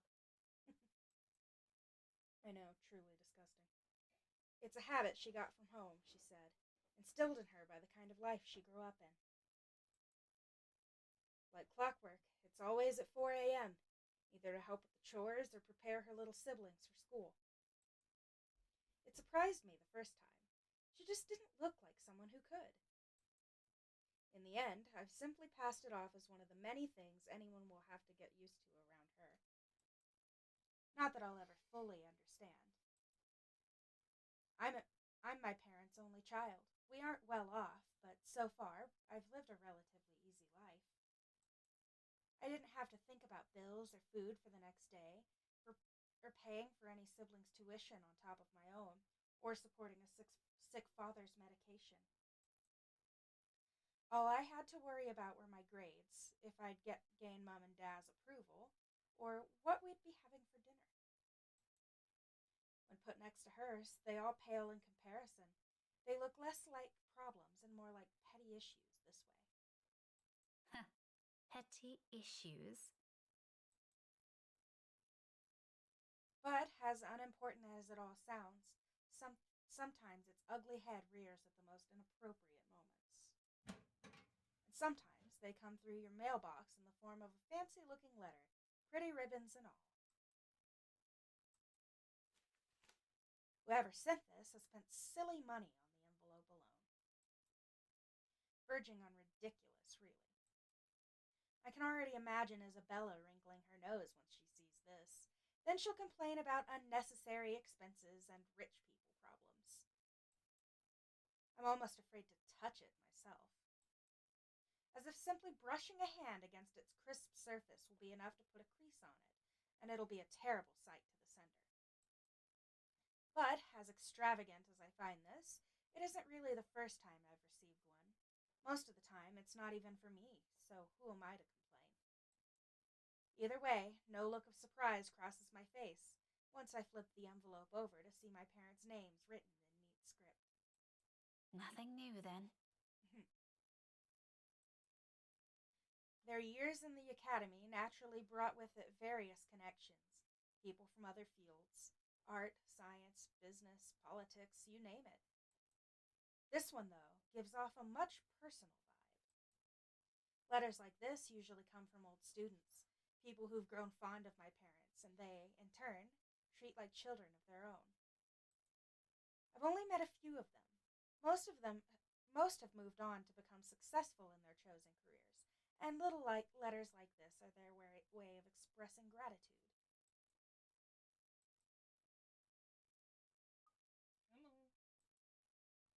It's one thing Mom and Dad are proud of, rightfully so, and I'm happy for them. But there are times I wish they'll remember they have a daughter here. The real one. Not that it's of any importance now. It's not like they didn't raise me well and provided for me. They did. I wouldn't be where I am now if it weren't for their hard work. And like a dutiful child, I do everything I can to give back. Even if it's as small a thing as letting them know they've got another mail waiting for them. Mommy. The phone rings for a good minute before someone answers. Mom, her voice as warm as I remember. Becca? Hi, Mum. How's the conference going? Wow, look at her smile. Very uncomfortable. Well enough. Until your dad sprained his ankle. Oh no, is it bad? I'm alright. In case anyone in this family cares to listen, I'm alright. Very much alive, darling. Oh my. And there you have it. He'll be up and walking in a few weeks, don't worry. We're going to have to extend our stay here until it heals, though. Is something the matter? Nothing big. Just that this mail arrived for you this morning. A lie. Thankfully, she doesn't notice. Although, if I'm going to be honest, a small part of me yearns for her to do so and ask me about it. But I put down that idea almost as soon as it surfaces. I shouldn't make them fret. They're busy. What does it say? Raise your glasses, give cheers to the good times, blah, blah. Becca manners. That isn't how I taught you to read. You mean blah blah? Sorry. You are cordially... it's an invitation, Mum, for a housewarming party. Oh. From, Hana? The name rings a bell, though at the moment I can't recall when or where I've heard it recently. It must be nothing too important if I didn't bother committing it to memory. There are a lot of Hannahs in the world, so who knows? Hana.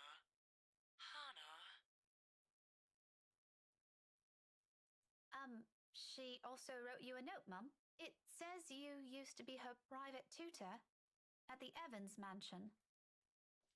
And that she misses you and would love to see you two again.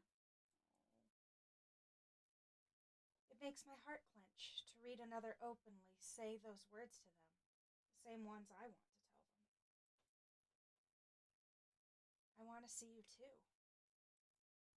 It's been years since we've been together as a family, and there's one thing that hasn't changed from childhood. It's that Mom and Da are still busy with their respective careers.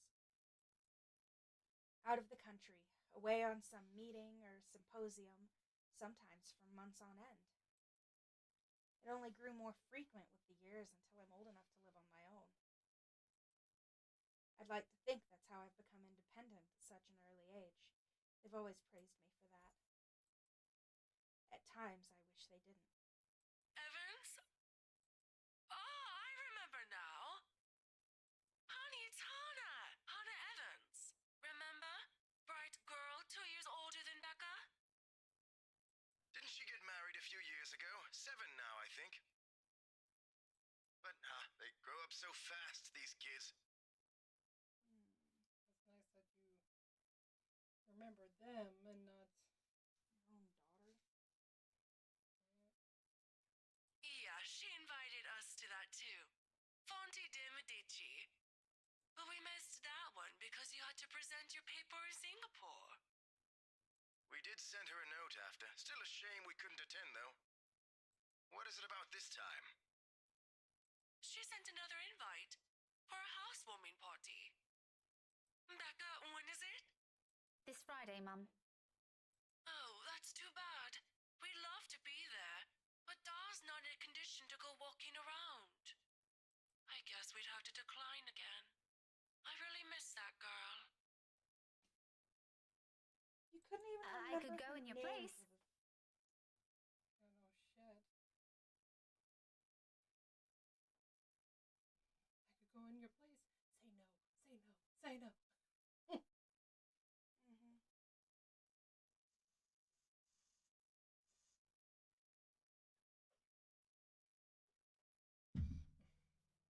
I feel so bad for this poor girl. I let it slip without thinking. Damn it. Personally, I've never been fond of gatherings, regardless of how simple people make it seem. I was kidding. I was lying. Never mind, I'm actually busy. Sorry, guys. Yeah, I have that thing. I had a ghost that clinged to me lately, and I really don't want to see it again. So I have to do a ritual around my room. I'm going to be sage shopping this weekend. Lots and lots of sage. But you should know. Because you don't care about me, you care about other people's children. Yeah, they care more about their work. Well, the thing is, she's like, oh, I missed that girl, but she couldn't even remember who she was. Yeah, it's like, Hannah who? I don't know a Hannah. I know many Hannahs. And why is their mail going to Rebecca's mailbox anyway? Probably because they're never home long enough and they just have it sent to her instead.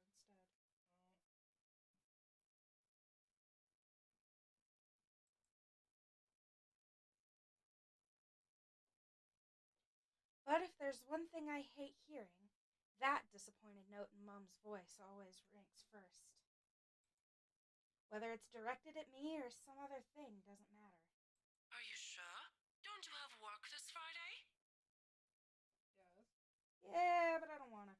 So I'll go to Yes, that. I definitely have to work. Oh, I totally forgot. And do some saging and many other things. Yeah, I need to go talk to a priest. Nope, can't talk to the priest. He goes insane.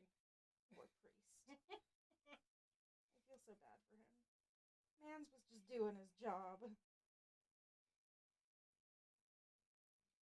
Stay away from a mansion that's haunted, that is now haunting me. Because I happened to look at a dumb letter. Well, she was sensing something before then, but... Yeah.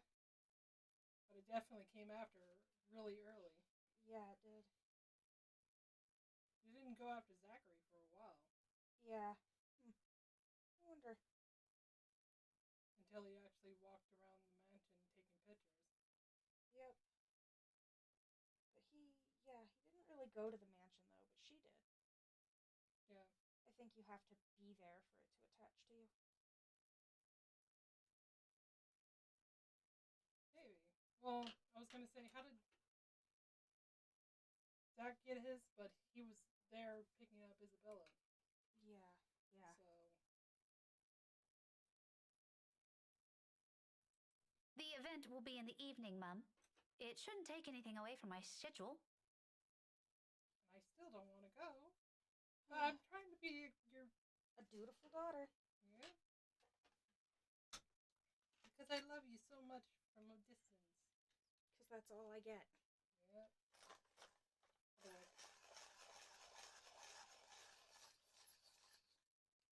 Poor girl.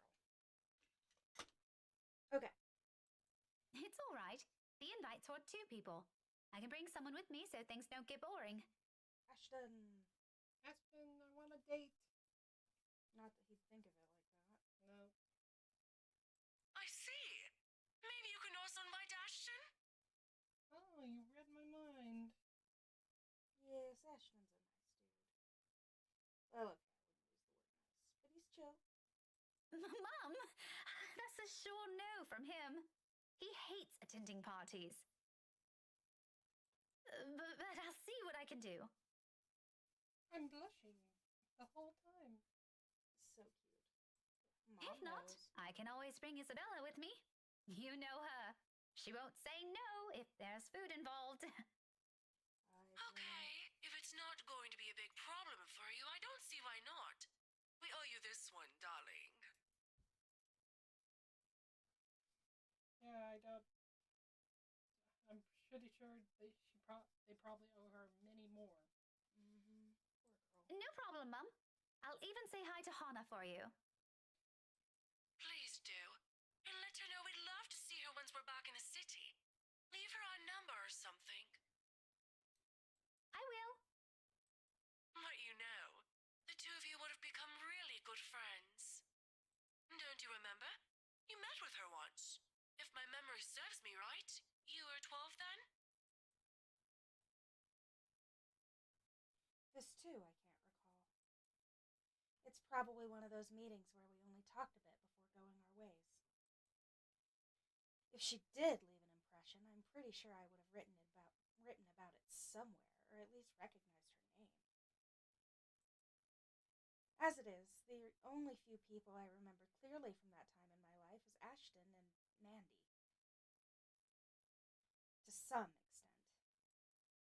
Mum must have sensed my confusion because she laughs. Don't push yourself too hard, darling. Really? It felt like having 2 daughters back then. Sometimes I wish they didn't send her away to boarding school. But, well, you know how often that goes with them. Still, try talking to her while you're there. We'll see. I'll let you know what happens after. I'm looking forward to it, darling. Take care of yourself. See, she does care. Like, you can hear it in her voice. Will do. You too, Mum. That was weird. What? It took a while for it to say will do. Oh, huh. It, like, popped up her name and then nothing. And I was like, did my computer just die? Yeah. Bye. Tell Dar to be careful next time. Breakdancing on tables aren't his thing anymore. Yeah, really. She chuckles then. A hearty one, tender and always light on my ears. She may be a stern teacher, but this is the part of her I love the most. The sound of it still echoes even as our call comes to an abrupt end, bringing with it a memory from so many years ago. When life and responsibilities that accompany adulthood are things far from our minds. If given the chance, I'd love to go back to those.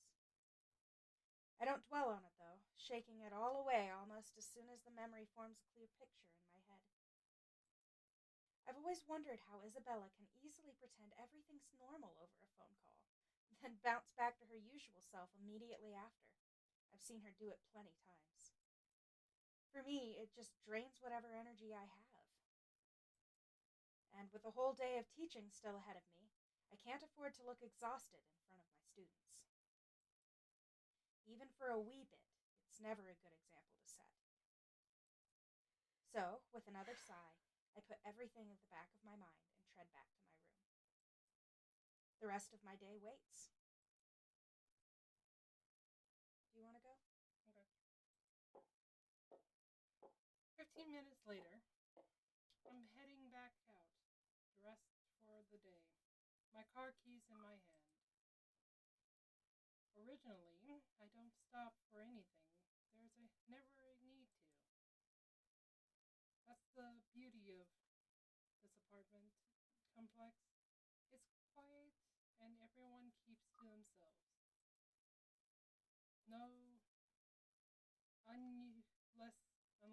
No unless. No useless platitudes. Okay.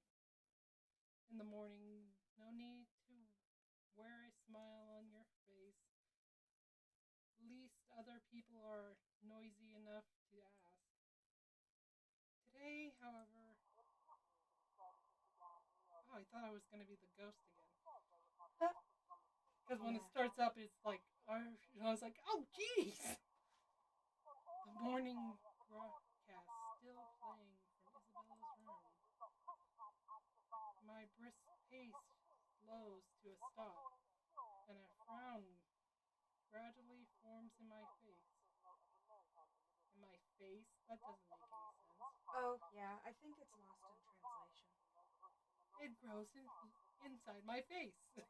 Yeah, I think this is not original. She hasn't left. Probably not. Of course, this isn't unusual. Oh, right, it's your turn, sorry. Of course, this isn't unusual. There are times when I've left earlier than she did, like last Friday, before their open house. But those days are few and far between. It only happens in the rarest circumstances, though the last part of that might be a bit of an exaggeration. However, with what's happening in the last few days, maybe there's one.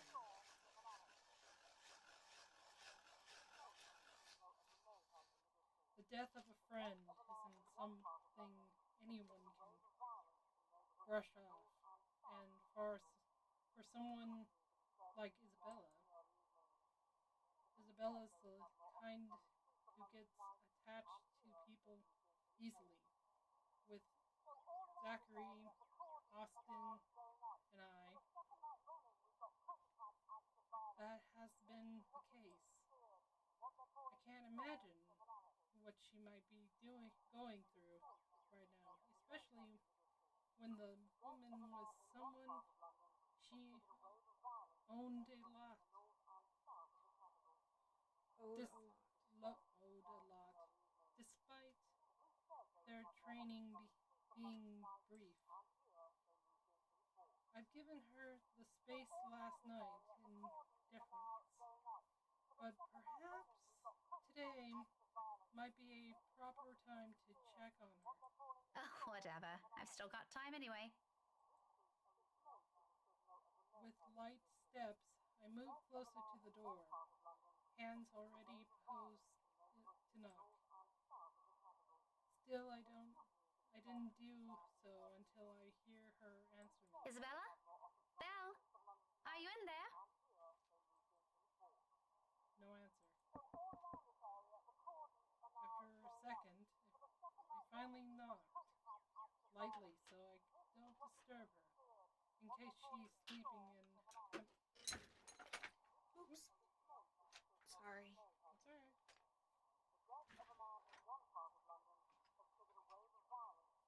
In case she's sleeping and she's merely left the telly running last night. Never mind how she never lets that happen, ever.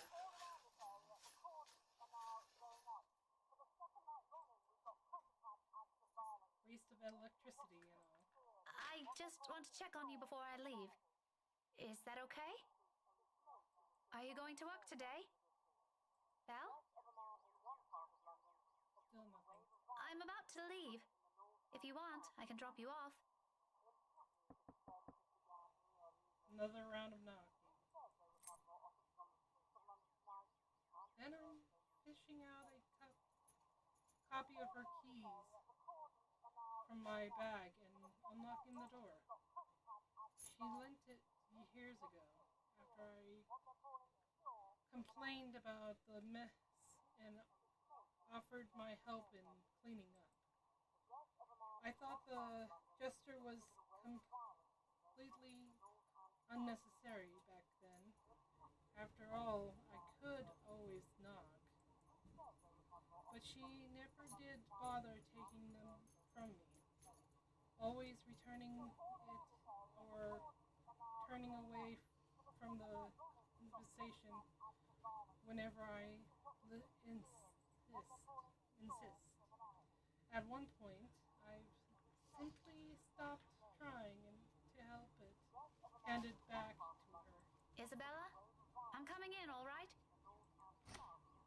Without waiting for her answer, I push the door open and step inside. Her unit's still a mess. Instead of noodles cups on the table, a pile of clothes on one side, papers strewn about everywhere, and an unkept bed, among other things. This much is a given, will always be a given. I've been here several times already, and I still wonder how she can function like a human being with the place in the state. It's kind of funny to think about it, because she probably, back at home at least, things were pretty orderly and well kept, probably. However, that's neither here nor there.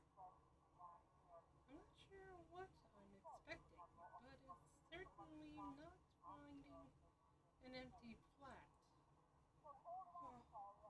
Grant, she could have left earlier, far earlier than usual, but she never ever leaves without making sure she's unplugged everything. That's something she doesn't forget to do. It doesn't help that her bathroom appears unused this morning. Another habit, and it can only mean she hasn't been here since last night. Perhaps even since the morning after Miss Cooper's death.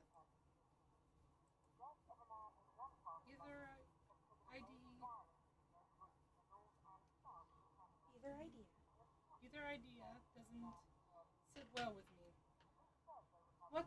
news we've been hearing lately? The authorities are still trying to find the cause of death for all the victims. Early investigation revealed most of them were employed under Briar Realty Corporation at the time of death. Jeez. Meanwhile, BRC has refused to comment on this.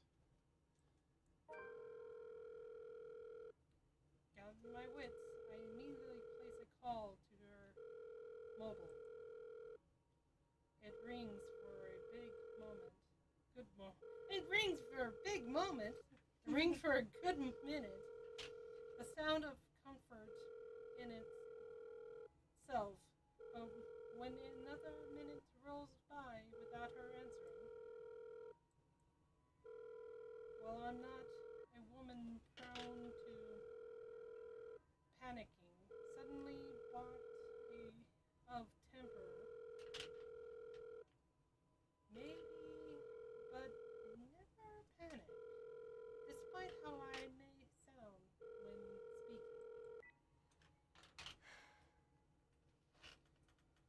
And when it automatically goes straight to her voicemail, a sigh is the only thing I let out. The pause doesn't last long, though. In the next moment, my fingers are already moving across the screen in search of the two people who might be able to help. Ash and Zach. It's Ashton's number. I find first and dial. Calling it a habit. Call it a habit. But even Isabella thinks he's dependable. Oh, I like my word. Dependable. He's not dispendable. When the situation calls for it. Despite how much they give each other grief. That already says a lot about him. There's Zachary, but around this hour, he's probably still sleeping. If he has freelance work, it's very likely he's just gotten himself in bed. He's the last person I want to bother, if anything. The wait doesn't take long. Soon a click, then Ashton's voice echoes through the receiver, rough and still heavy with sleep. He never did grow fond of mornings. Becca? Christ, what time is it? Early in the morning. Get your ass in What's gear. up? Not you, apparently. Good one. It's too early for that, bitch. What do you want? Joke? I'm going back to sleep. No, Ash, hold on. This is important. Becca, stakeout last night. Make this quick. I've still got a few hours before the chief bothers me. Sorry, I'll let you go back to sleep after. It's just that... Wait, you were on a stakeout last night? Did I say that? Shit. Poor guy. He is not a morning person. Forget I said that. Forget I said anything. Forget we had this conversation. So, you have no idea? About what? About what? I also have no idea why we're talking so early in the morning. So there's that. Poor Ash. No, will you stop sleep talking or whatever for a second? Belle didn't come home last night. She's gone. She's at Zachary's place right now. Yeah, but they don't know that yet. Or she's still at work with The ghost? yeah. Well, she must be at Zachary's place right now. Yeah, because the ghost was at night. Yeah. Isabella! Instead of an answer, a brief pause comes after, followed by something blunt and heavy hitting a hard surface and a string of rather colorful curses from him. He fell out of bed. The moment might have been one of the many things I'll keep to myself and remember fondly in the next few days. If things aren't the way they are, when he picks up again, there's no trace of sleep left in his voice. Say that again, from the top. Isabella's gone, Ash. She didn't come home last night. Her flat's empty. She left her telly running. You know she doesn't do that at... Okay, Becca, stop. Calm down first. You're starting to panic.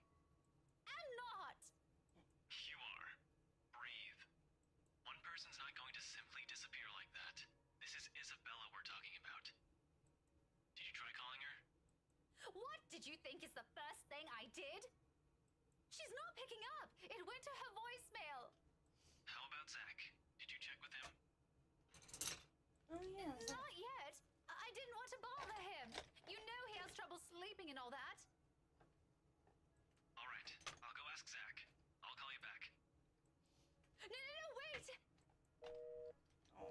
He ends the call before I can utter a single word of protest. Whoa.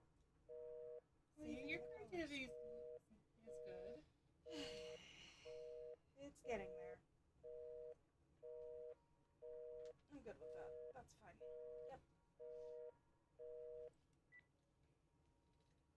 But for the first time since entering this room, tension is gone from my shoulders and my breathing has eased. Did you want the other one back? Sure.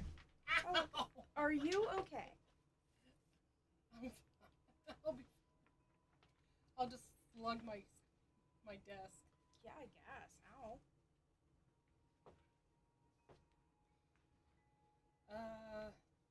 The bed creaks as I sink down on it with a sigh. The telly still blares the same uninteresting news, and I'm surrounded by clutter.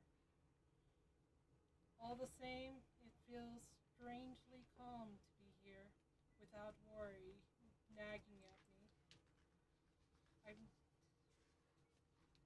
I'll have to apologize to Zachary later for sending Aston. What was that? What? I thought I saw a black thing run across the... Huh. Cat. Maybe. Aston his way this early, but for now, relying on the letter for this isn't the wrong choice. Relying on the Ladders for this isn't the wrong choice. It never will be. That's something I won't ever doubt in him, much like his promise. How did he get to Zachary's place so fast? Did he just like press 90 on his thing? 100. Well, I mean, they did mention earlier he has a speeding problem. Oh. And true to his word, he calls back only a few minutes after the last one has ended. She's with Zach. Oh, I'm so glad to hear that. She could have at least sent a message last night. What are you, her mother? Yes, fuck off.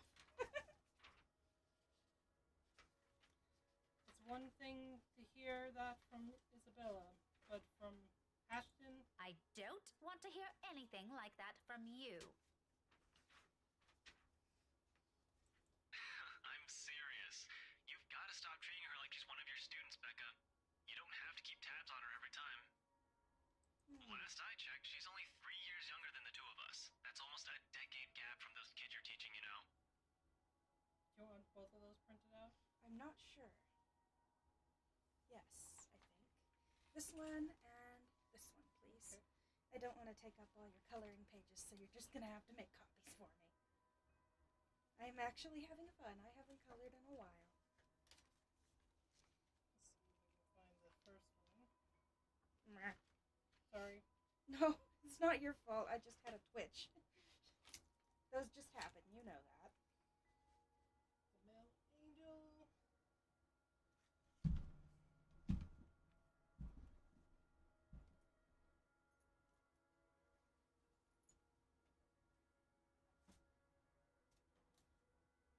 And the warrior lady. She's cool looking.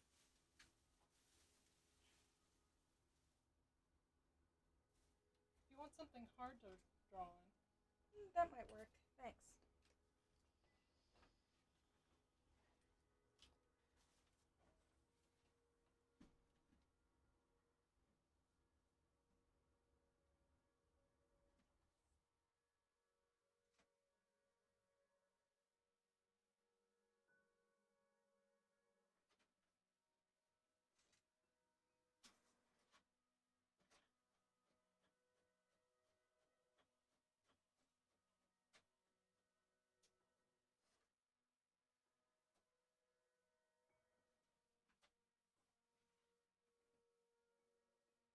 And the warrior girl.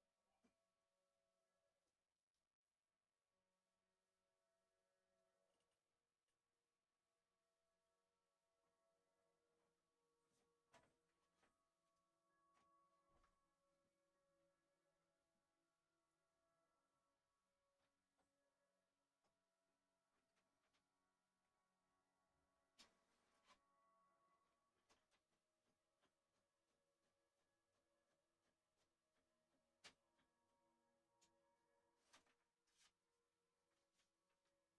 you. Okay. Let's keep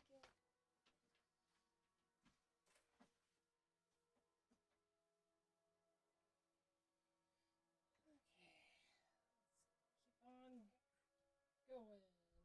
You.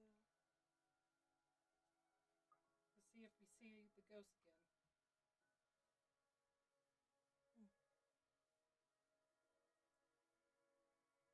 Says the person who keeps calling her Scaredy Cat.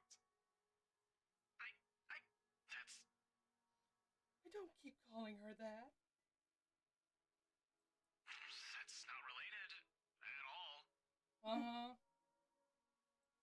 Anyway, I'll go check how she's doing. Don't stress yourself out. You go ahead to work. Wait, you? Don't you have a precinct to be at? Whatever happened to not treating her like one of my students? Because if anyone's going to ask me, I think you're doing the same thing. Zach said it's an emergency. Something happened last night. Emergency? He didn't put in those exact same words, but it sounded like it. Ash, what really happened? Is Isabella fine? She's alright. She's safe. Zach let her stay the night after she... Look, okay. Z-Man wasn't clear about it, but let me handle this. Let me be the big guy that protects her. I'll check on her. I'll bring her home. I'll hold her hand. I'll pull back her hair braid. Oh, don't tell her that. That would make her sad. This thing is fantastic. I know, right? I saw it on a YouTuber had the same thing. You can feel it when it's done sharpening. It's nice. You're not keeping it.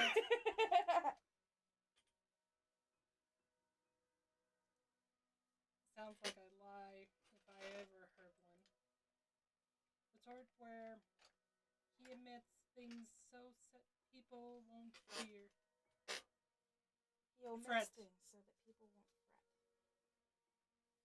And I'm not sure whether I should be happy he cares that much to do that.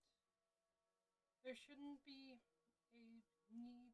There shouldn't be a need for this between us. Is there? We grew up together, didn't we? I'm sharpening all your unsharpened pencils for you. I noticed. I'm checking each color to make sure if I like them both.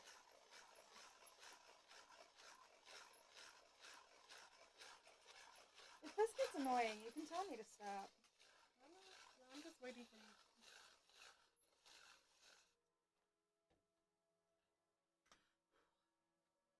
He knows I'm capable of at least hearing out the truth without it gnawing at me for the rest of the day. He knows me better than that. I know him better than that. Frankly, there's plenty of other things to say about Bess. I love you.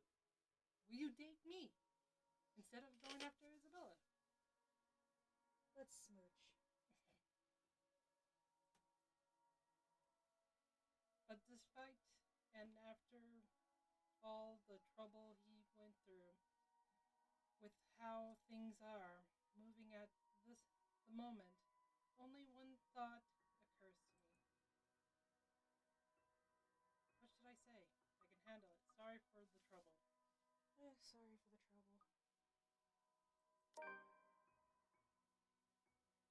I recognize his concern for what it is. It's not new for him to go out of his way for us, and to be honest, this is what I love about him. As much as I would have loved to take this off his hands, it'll only be selfish of me to insist, considering he knows of my other commitments. To do so feels like I've been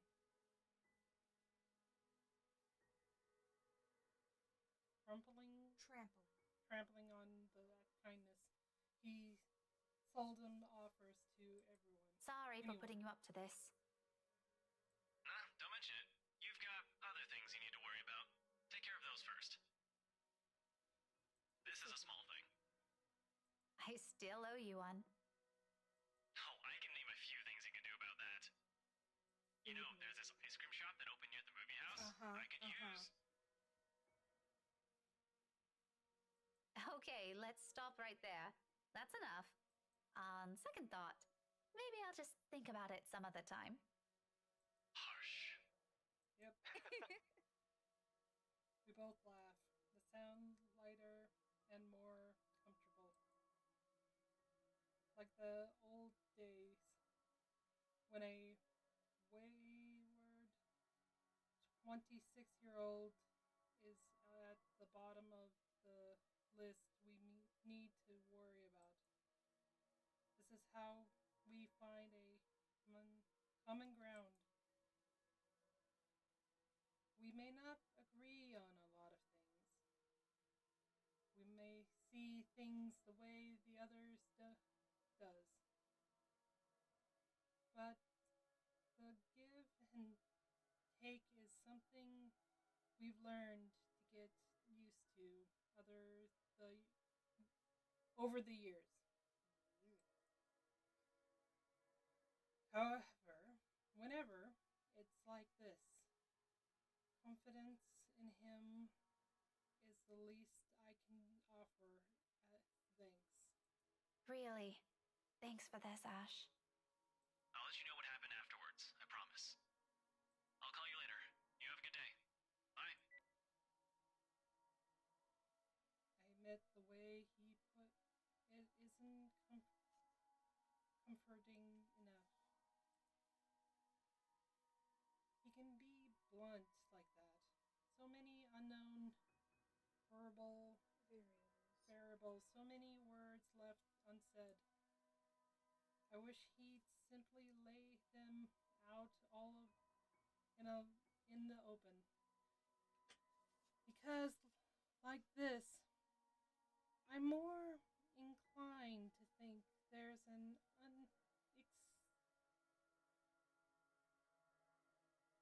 an exaggeration on the other's part. it's from Zachary or Austin, I don't know. In the end, all I can do is wait, go about my day, and hope for the best. Before leaving, I spare Isabella's room one last glance.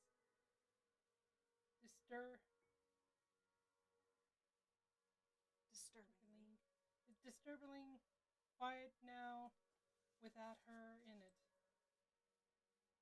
I'll get answers from her later. Now, my concerns are best left here.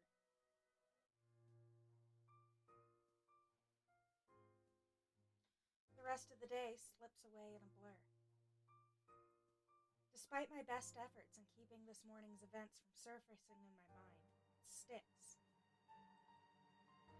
In a way, everything today simply feels like a reminder.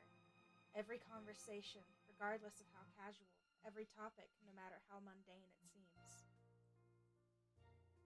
I blame the news entirely for this. Recent happenings brought quite a few interesting stories to everyone's attention, mostly superstitious talk of death. And when locals talk about death here, anyone can sure as hell count on someone bringing up that mansion Isabel sold not a few weeks ago. Even my own students won't stop yapping about it. I think it's even worse than when it was put back up in the market. Now there are more stories. If this is the world reminding me of what matters, or simply because the atmosphere around this time of year calls for it, I'd rather take the latter. At least then, I can be sure people will forget about it in favor of another set of holidays after. Nevertheless, this may be a painful thing to admit, but listening to them is a pleasant distraction while I wait for Ashton's call. I hope he didn't forget. The school day's about to end soon. No, that's got nothing with what I heard. Oh, jeez. These children. You always hear stuff. I'm not sure if half of them's even real. No, really. Rowan knows about it. He used to be in the same class with them. I can hear you from back here, you know. Whatever, Rowan. Anyway, the story goes like this. There were 3 of them. They entered the mansion on a dare, and they were all never seen again. Oh, 3 kids. Yeah. The ones that put the chain letter at the bottom of it. Yeah. No one knows what happened to them. Up to this day. Scary shit, man. Cock and bull story. Calling it now.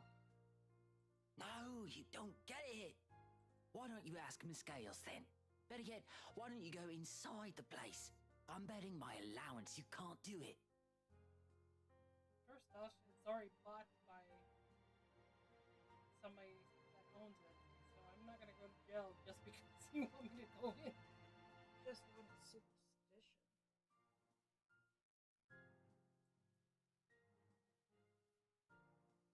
Hey, can I see? I need to look at the book again.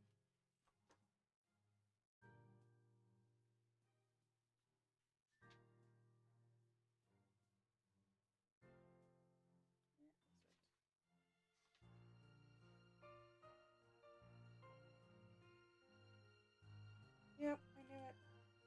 What? It's AI generated. Look at her hair.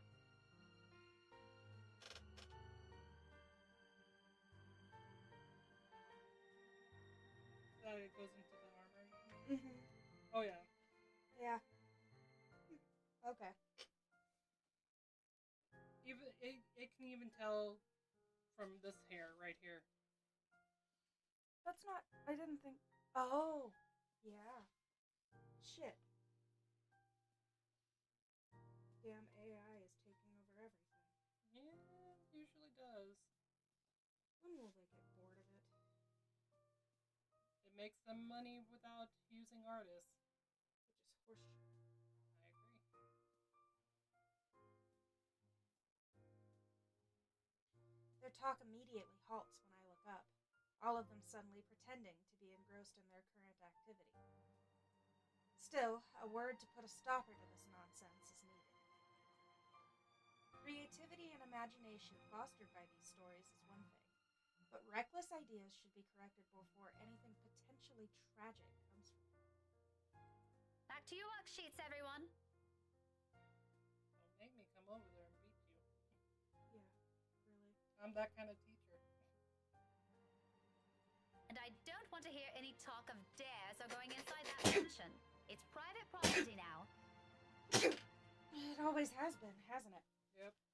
Alright.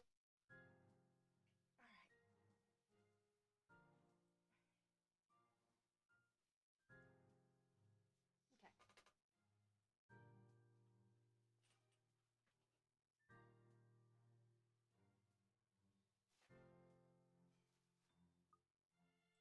You'd all better stay away from it before. Oh, knock. With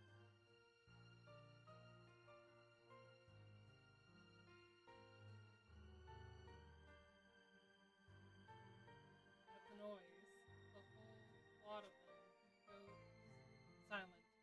You can almost hear a pin drop. The look on their face would have made for a funny picture, but that's irrelevant at the moment.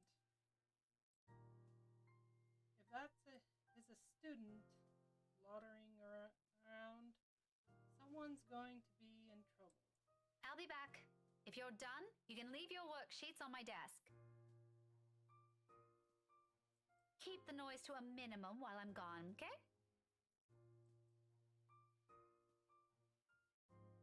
I can sense their eyes on me as I walk out the door. A muted kind of Anticipation. a bit unnerving, but it's far more agreeable than the feeling of being watched. I've been enduring these past few days. Class is still in session for most of the rooms. Oh, she's gonna see a ghost. In a few hours, one of the final bells rings. However, this place will once again be filled with busy chatter and footfalls, and everyday cycle in itself. But for the moment, I let the silence guide me.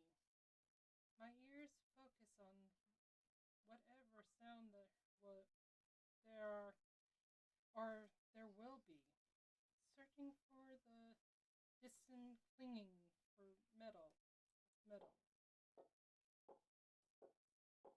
A good minute pass, and for the position of it, only my steps echo through the halls.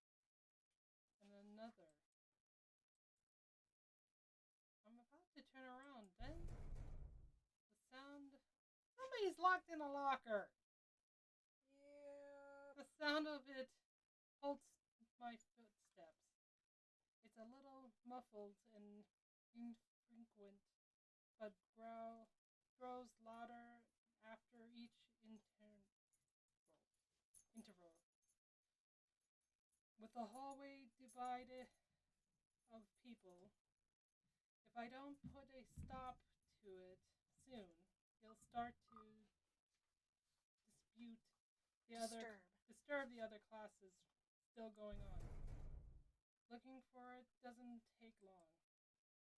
All I do is follow the racket, and shortly I'm standing in front of a nondescript row of unkept lockers. Unoccupied.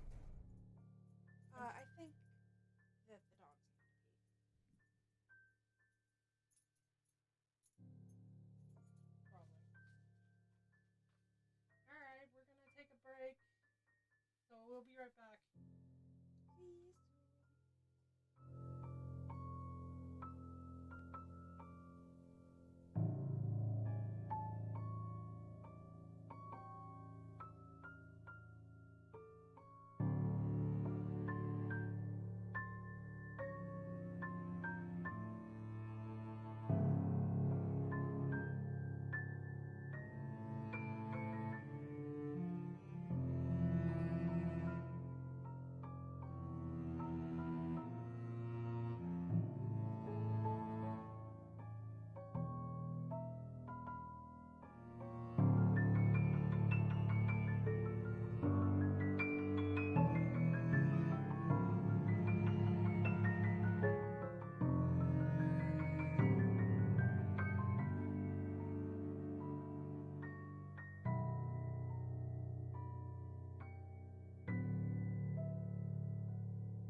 Oh, okay.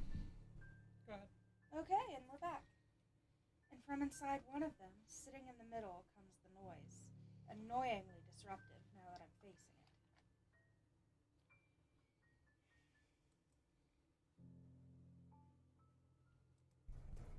Like someone's pounding on the metal door from the inside, hoping to get out. It's probably the little girl.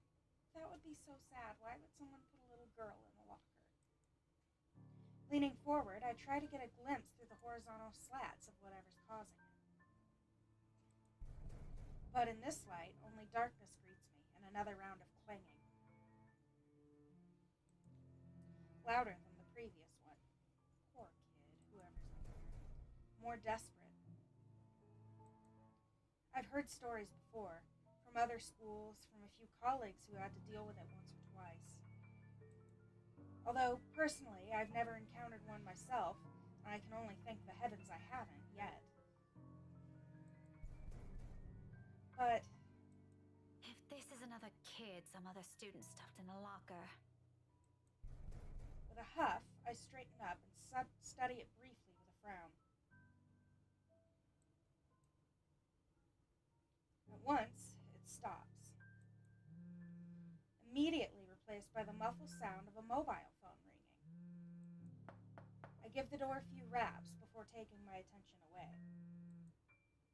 A second. Another. When nothing or no one responds, I finally avert my eyes and pull out my mobile. Ashton's voice greets me from the other end of the line, oddly cheerful in light of the morning's matters. Or maybe because I'm just expecting some grave or serious news from him. Instead, I get this. Hey, Becca. Well, you sound happy. I do? My voice still sounds the same to me.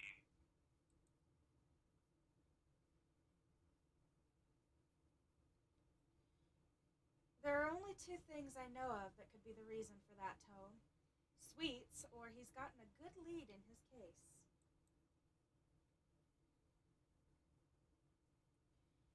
From the sound of it, I'm going to assume it's the former, since, lately, that case is all that's running inside his head. If there's ever a third one, I've never heard of it yet. It can only be one of those two. Ignore that. How's Isabella? Drove her home a few minutes ago. I think she's sleeping now. Oh, that's nice. Sorry this took a while. Z-Man gave us the puppy eyes after we tried to leave. Had some food prepared for us, apparently. We didn't have the heart to say no. That's all right. Is she okay now? I'm not really sure. She didn't say anything to Zach, but she mentioned a plan to take a few days off from work.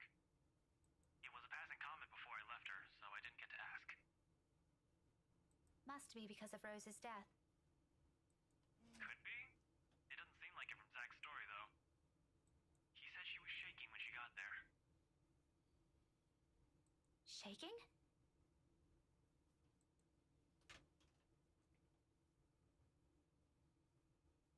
The word triggers a memory. From 3 days ago, on the way home from her little treat after she sold the mansion. I didn't think much of it at the time, but I won't lie, it scared me. The terrified look on her face, how she sounded when she suddenly screamed. Becca? Still there? Yeah, I just remembered something. Sorry, don't mind me. Look, if you can talk to her, get the story out of her. That would be great. She wouldn't talk to Zach or me even when I tried. Maybe she'll speak up if it's you? I'll give it a go, but I can't promise anything, okay? You know how stubborn she can get. But thanks for letting me know about this. If you want, I can get you that ice cream thing you mentioned tonight. As thanks. Just as thanks for all the trouble I've caused today. Believe me, I'd love to take you up on that offer, but I've got something on my schedule this evening. Maybe some other time? Thanks a lot, Becca. There's a short pause before he cuts the call from his end, and once again, I'm alone with my thoughts. But rather than answers, all I got from it are questions, more of them, one on top of the other, as if the world isn't planning to give me a break anytime soon. But that's a problem I'll tackle later.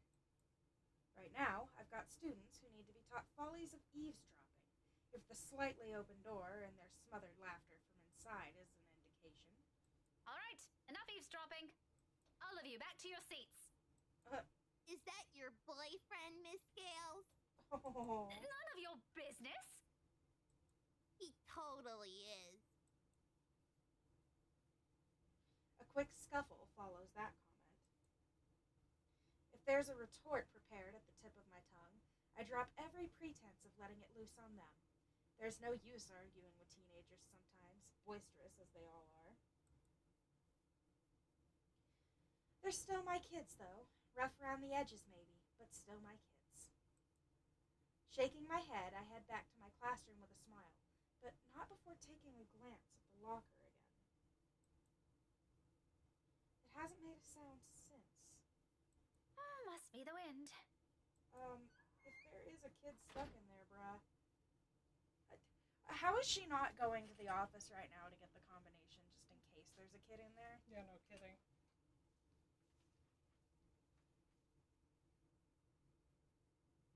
Or at least a janitor. Yeah, really. Well, the janitors usually don't have a key. You usually have to go to the office to get the combination.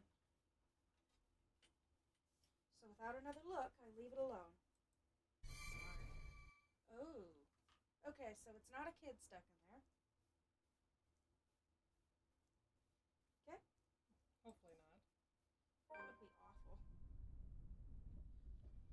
All in all, the entire school day ends without a hitch. It could have gone better, mind you, but with the exams nearing, getting out of work before the sun has set looks as though it's a far-off dream for now.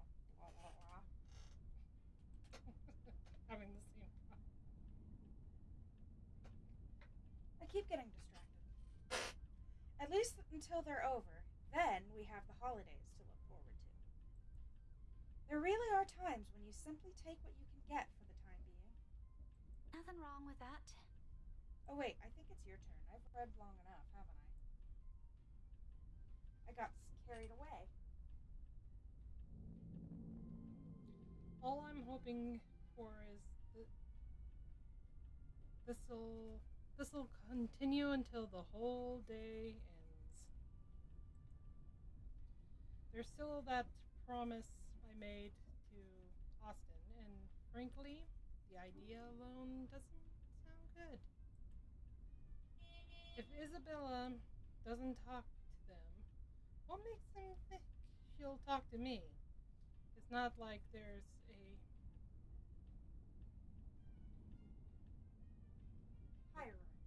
hierarchy, is there? Just because I can handle Isabella's childish temper tantrums. Childish tendencies. Doesn't mean I can do it all the time. Really, those two give me too much credit. You're a girl, she's a girl. Talk it out. Ashton's thinking, most likely. Yeah.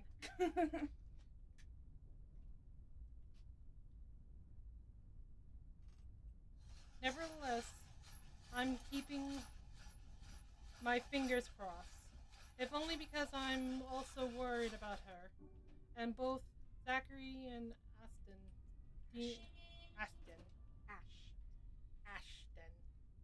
deem it important that somebody get the story out of her.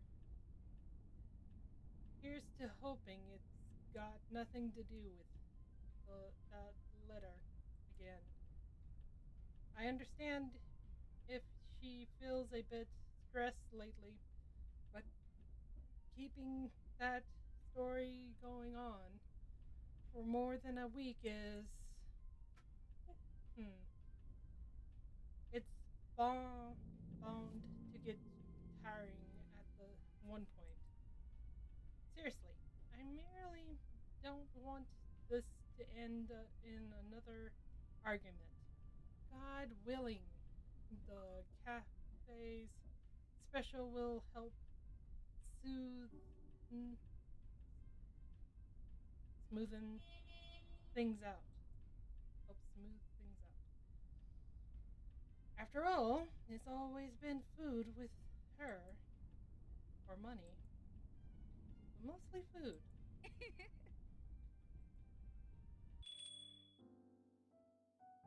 At this hour, the cafe is usually filled to the brim with people. That's the reason Isabella and I rarely ever go here during the evenings. It's simply too much of a hassle when we can prepare food ourselves in the comfort of our own home. And there really isn't much reason to eat out lately. What's with life going on a busy street? No time for long lines. Better spend that doing something productive. Yes. Lucky there isn't one tonight. Only few people are idling around the counter. 4 of them in a fact 4 of them. In fact, a woman in her 60s and a teenager busy with his phone. Both are just waiting to be served their order. The fact that she can, look at a person and decide their age is kind of me, but okay. So he's in the 60s. Yeah, right? The other 2, a posh-looking man and a child who I immediately recognize as Kylie. Why does this dude just fucking pop up everywhere? Leave the child alone, you pervert! Jesus Christ. Let's not add that to his list of sins. Appears to have not yet picked anything they want. For some reason, my stare lingers at the guy. Though dressed relatively well and looking harmless. I make my own words now. I haven't seen him around these parts before. You saw him at the mansion.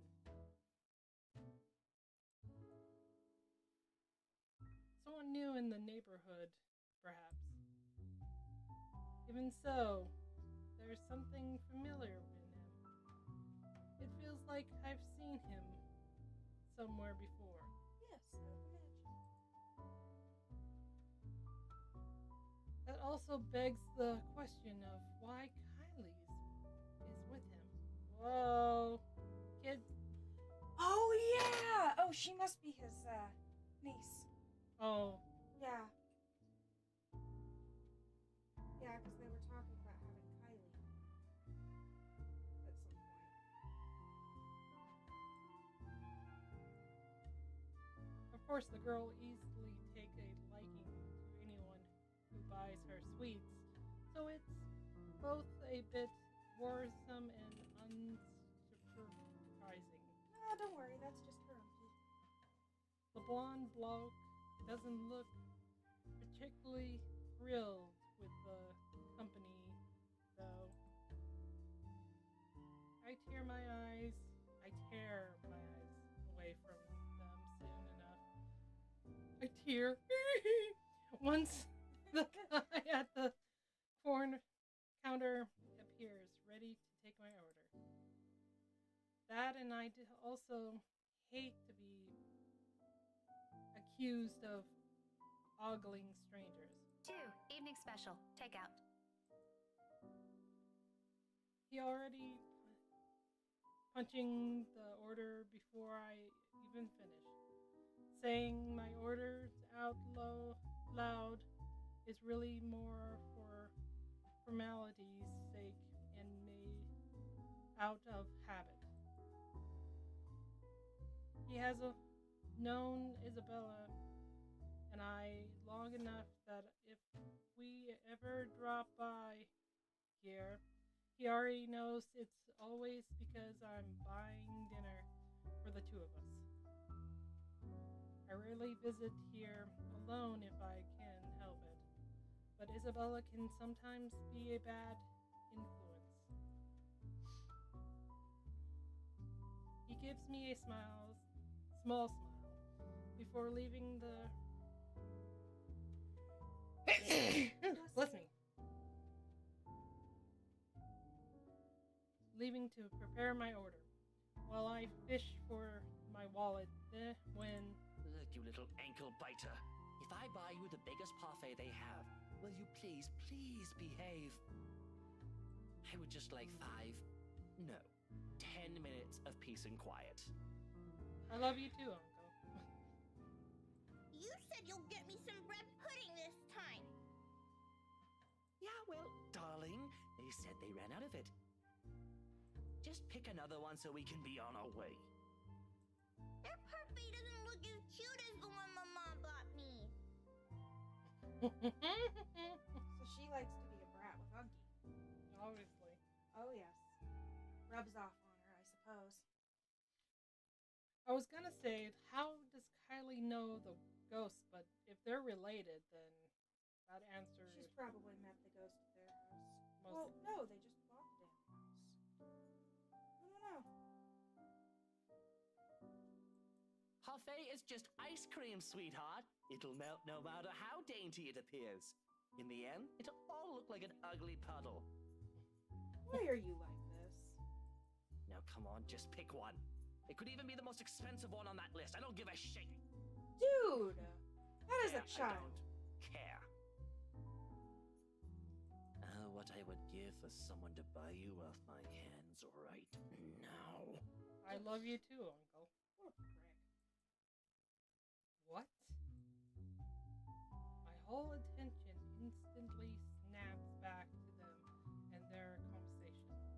Motherfucker. Jumping to conclusion isn't something I'm particularly fond of, especially when all I have are Yeah, but she knows that kid, so yeah. assumptions. But you can't really trust a stranger these days. No one around the cafe seems to have noticed his words either. Very suspicious words. Still, I didn't move yet. But my hand has already shifted from my wallet to the book I'm carrying. Smack. A hard-bound textbook. Looks harmless, but if a situation calls for it, it might be a good deadly weapon. Might. Yeah, well, I mean, if he gets smacked, he kind of deserves it. I haven't gotten the chance to try it anywhere so far. Today could be the day. But you promised. Look, if you don't want a parfait, how about a Bonifay pie? I'm sure it'll taste just as good as any other bread pudding. I'll even buy you the entire tray. How does that sound? That's not what you said before. Well, sweetheart, adults change their minds sometimes. God, you suck at this, dude. Just go home. You said if I come with you, you'll buy me a bread pudding, and I did, and now you won't keep your promise. Yeah, Unky. Fuck off. Where's my bread pudding? Where's Hannah? I want Hannah. I want to go home. I miss my mom. No, she's darling, if I remember correctly, and I have a good memory, honey. What I said was, if you come quietly with me, I might buy you one. The quiet part didn't happen. Though now that I'm sober, I think this is a bad idea. I should just ship you someplace else for that peace and quiet. This dumbass. That's it. No hesitation. Oh god, she's gonna smack him. I like that she just runs up and smacks him without asking any questions. She's like, nah, fuck that guy. In a few paces, he's within my reach, and without warning, I'm slamming the flat area of the book against his skull. At least she didn't use the edge. Ow! Deserved. Honestly, for being mean to a child, if nothing else, deserved. There's a cry of pain, followed by him instantly crouching down, hands nursing the sore spot. Almost comically, if this were a different situation and the safety of the state student isn't at stake, I'll probably feel sorry for him. I mean, has anyone seen how thick this book is? Get behind me, Kylie. Miss Pink!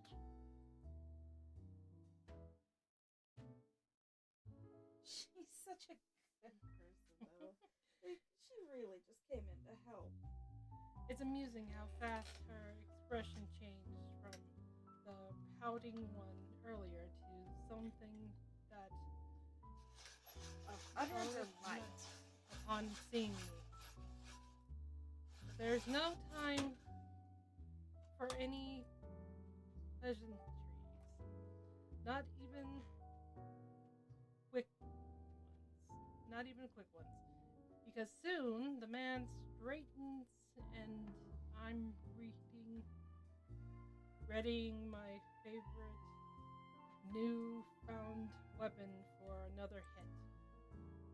Except this time he's ready, and before I can land another one, his hand shoots up to catch my wrist in the firm hold.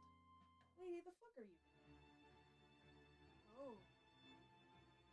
Shit. And the look on his face. Bloody hell, woman! What's your problem? To say he's pissed would be a complete understatement. Had I been the weak-willed sort, I'd probably cower under his sharp gaze. But that simply isn't how I roll. If he thinks he can scare me and do as he pleases here, just because I'm a woman or whatever, his reasons may be he's got another thing coming for him. So instead, I return it to him with the same intensity, with the same venom. What's my problem? You're the one who has a problem here. Rotten bowbags like you don't deserve the freedom to run this town. What are you doing to this girl? And why is that any of your business, pray tell? Oh, it's my business if I make it to be. Now, release me or I'll call the police. You think that scares me, Daisy? I have a name, you sleazy douchebag. Oh, I'm sure. His grip on my hand only tightens when I attempt to shake it off. His tone may be dripping with anger and sarcasm, but the glim in his eyes say it all. He's getting a kick out of this. Riling people up, getting on their nerves, invading their personal space. He knows exactly what and which buttons to push. The nerve of this person. The nerve of this asshole. If he thinks I'm going to get it to his... Get into his goading. Thinks I'm going to give in to his goadings, please. He might as well just kiss his sorry behind. Hit him again! Hit him where it hurts, girly. Get him. In fact, why not do the most sensible thing right now? Teach him a tough lesson. Hit him where it hurts. Hit him in the nuts! Mister, you have until the count of 5 to let me go and step out of my personal space. Forewarning. Fair warning. Fairer than any I can offer for people of his kind, and I'm already being considerate. Hell, this asshole doesn't even deserve a warning. If he doesn't listen, well, he's as much responsible for what will happen next as anyone. Or else what? Your nuts are forfeit, bitch! Such vulgar words coming out of that pretty mouth. God, ugh. Gorgeous flower like you shouldn't even be saying. Don't say I didn't warn you, Bowbag. Love that intensity, Blech. Daisy. God, he's so gross. FYI, I like feisty in a woman. It gives them this certain charm. Come on! Why don't you? 5. She's being so nice about it. Second of silence. Then without a... There you go, girly. Get him in the jewels. Any problem, my leg moves in one fluid motion and delivers a swift, powerful, and well-placed kick to his nether regions. Bitch. He's such a prick. He so deserves that. Needless to say, the effect is instantaneous. He yelps, drops his hold on me, and kneels over, howling from the pain. Every little bit of torture this fuckbag gets makes me so happy. I can see tears forming at the corner of his eyes, too. Though the mere sight of it prompts not an ounce of remorse from me. Yeah, well, he was being I would have been gentler if he isn't such a dirty little prick with an ego too big for his head. Too bad. Rather, this obliterates any chances for him ever producing or procreating. Remains to be known. Well, he already has 2 kids as it is. But a part of me is already praying he doesn't ever breed after this. Yeah, men like him, there should not be allowed. We have no need or more of him in this world. You mad woman! I warned you, you ass! Why, you... This is harassment, I'm telling you! Harassment! You're the one who was harassing her! Well, okay, she did smack you with a book first, though. I will say. Yeah, but she thought that he was trying Then to do why something. don't you tell that to the police once they get here, You despicable! Whatever you're assuming I am, I'll have you know it's all in your head. None of it's true. You best have that pretty brain of yours checked before that gets worse. What is wrong with you? Is this the face of someone who'd do anything suspicious? Your whole fucking body is suspicious, my guy. Oh? You don't think a stranger luring an innocent child with promises of sweets before whisking them away from their parents doesn't warrant any suspicion? Bro, you have a very funny definition of suspicious, asshole. Maybe you're the one who should have that head of yours checked. The kid asked me to buy her sweets. You're the one who's suspicious here. He couldn't just say, "That's my niece, dumbass." No, he has to make himself look more suspicious. That's interesting. That doesn't change anything. I have a wife! Yes! That's not like a good argument.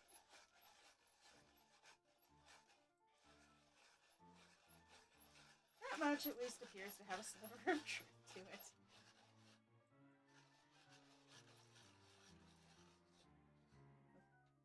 I don't understand why his wife has anything to do with this. He even makes a show of branding his left hand to my face with much flourish. Sure enough, a wedding ring is there. I pity the poor woman. So all that earned him is an unimpressed glare from me. Immediately, a small part of me starts to feel sorry for whatever poor woman married this sob. Yeah, Hannah, pretty much, I feel sorry for her too. Hannah deserves so much better. She should have gone with that pretty, Jack gal. Yeah. I don't understand why he has to bring her up either. As if the mention of her alone will magically present a solution to his problem. She must truly be a remarkable woman if she can handle a dirtbag like him. And even my wife of all people in this bloody city, has never, I'm telling you, accused me of such a scandalous thing! You crazy woman! I'm just waiting for him to call her a crazy bitch. He's the one who looks crazy. Yeah, pretty much. Married or not, you're still a sleaze. Honestly, I feel... Miss Pink, why are you fighting with my Teal? Oh. Yep. Whatever words still left to be said here dies on my tongue. Your Teal? The same thing goes for the sleaze. Beside us stands Kylie. Confused as fuck. Gawking at us with the same curious stare she often brings with her. I know that look all too well. A priceless child throughout and through. Through and through. She doesn't say anything further. Her gaze simply moves between us. Eyeing us both carefully. Clearly anticipating an answer. From my experience, when it gets like this with children her age, it is sure sign they won't leave you until you've given them an answer. Their situation. Feel mercy. Satisfied. Welcome to my channel. Hello, welcome. Hi, welcome. Lying won't do either. It has dissolved into a shout match for heaven's sake. And did she just say Tio? Tio. Something falls straight to the pit of my stomach at that. But my tone is gentle when I finally address her. I mistook your Tio for a creep. I'm sorry, sweetie. Void of any apprehension and what might be the first hint of embarrassment. I pointedly ignored the latter. I can very well be just the hunger speaking. Kylie, sweetie, do you know this oaf? Yeah, he's Teal Luke. right at the moment, my brain stopped. He looks nothing like her. I would see why the confusion. Yeah, no kidding. Every line of thought, every argument I still have against the man beside me, Dissipates.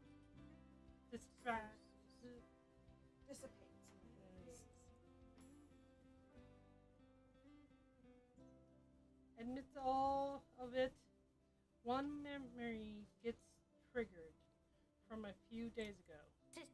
Tio? The one you mentioned before? The uncle? The guy Rowan wanted to impress? Or was that a dare? I'm sorry, I can't recall. Is it the one who promised he'll take Big Brother someplace cool? Yeah, the one in the same. Don't you know who he is? No, I've never met the man in my life, my dear. Nope.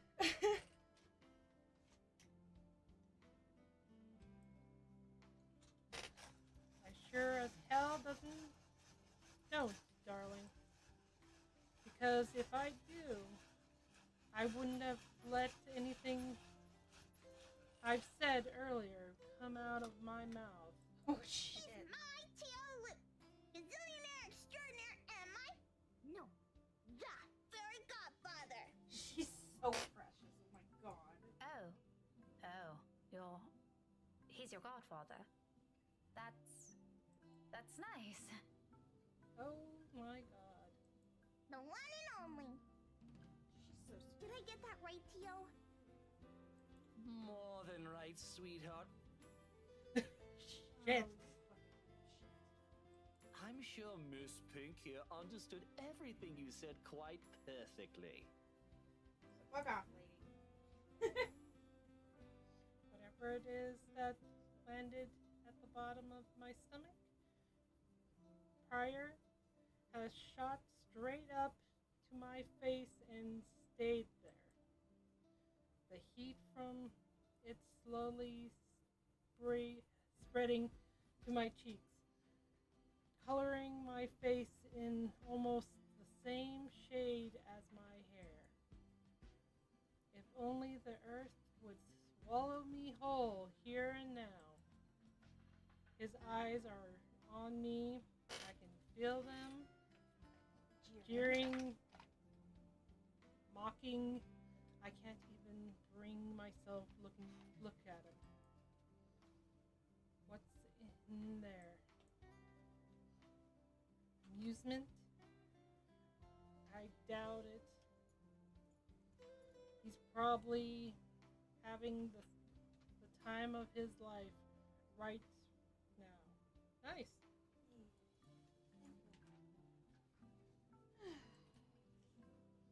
But I know I can hear the sneer of his tongue along when he talks. Oh, he's so insufferable. He has the smug grin on him, which I may or may not want to punch off his face at the present, just for the hell of it. But damage control. Apologize to Luke. Apologize to Kylie. Apologize to Kylie. Fuck Luke. I need to do something, some damage control, before this whole thing goes south.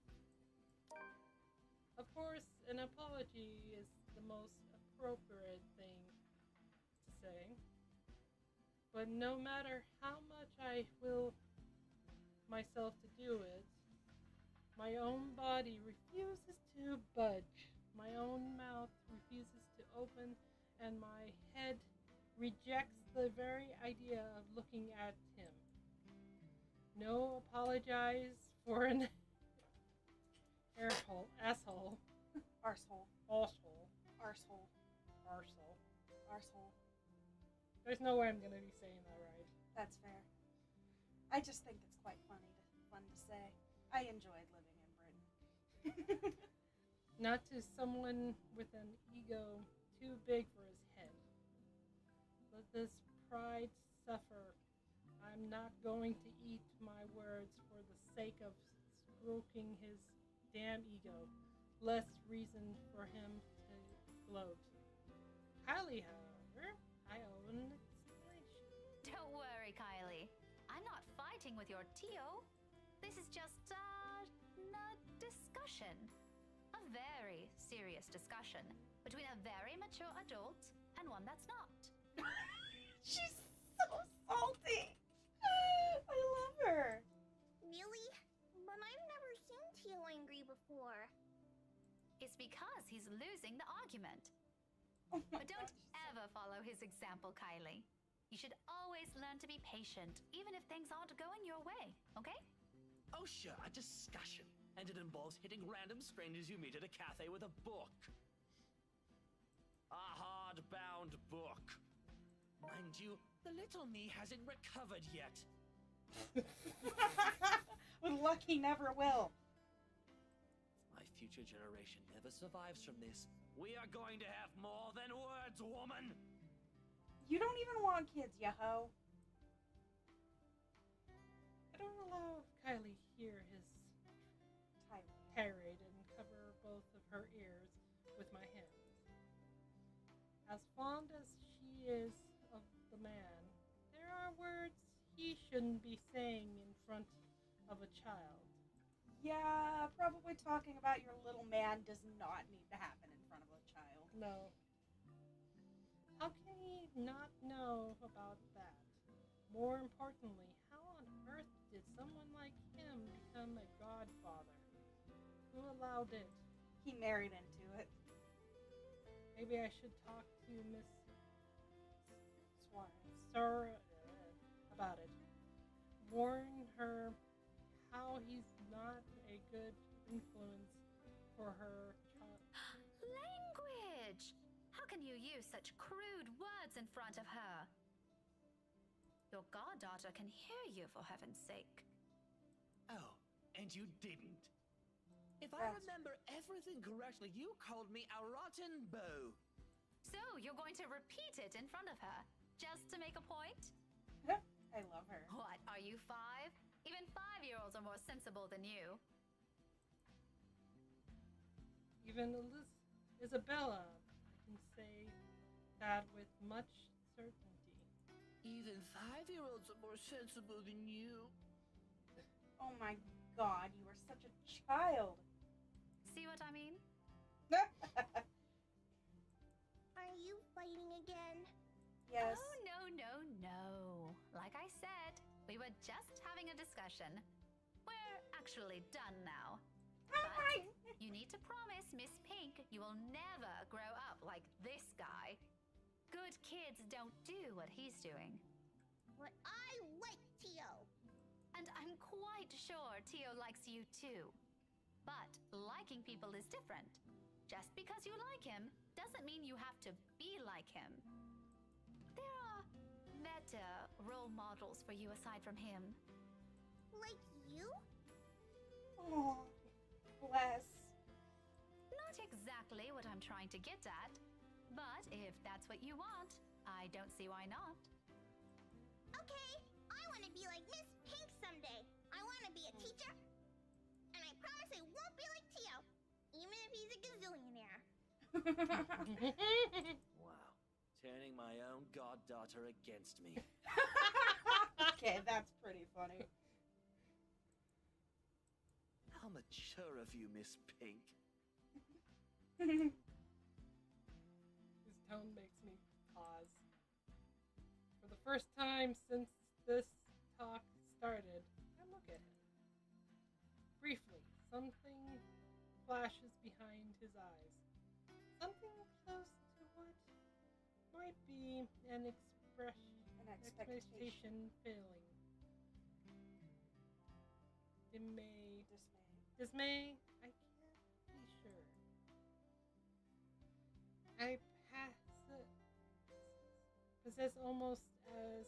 It passes almost as soon as it appears.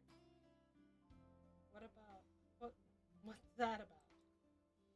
Does he actually like having Kylie around? He just doesn't know how to having kids around.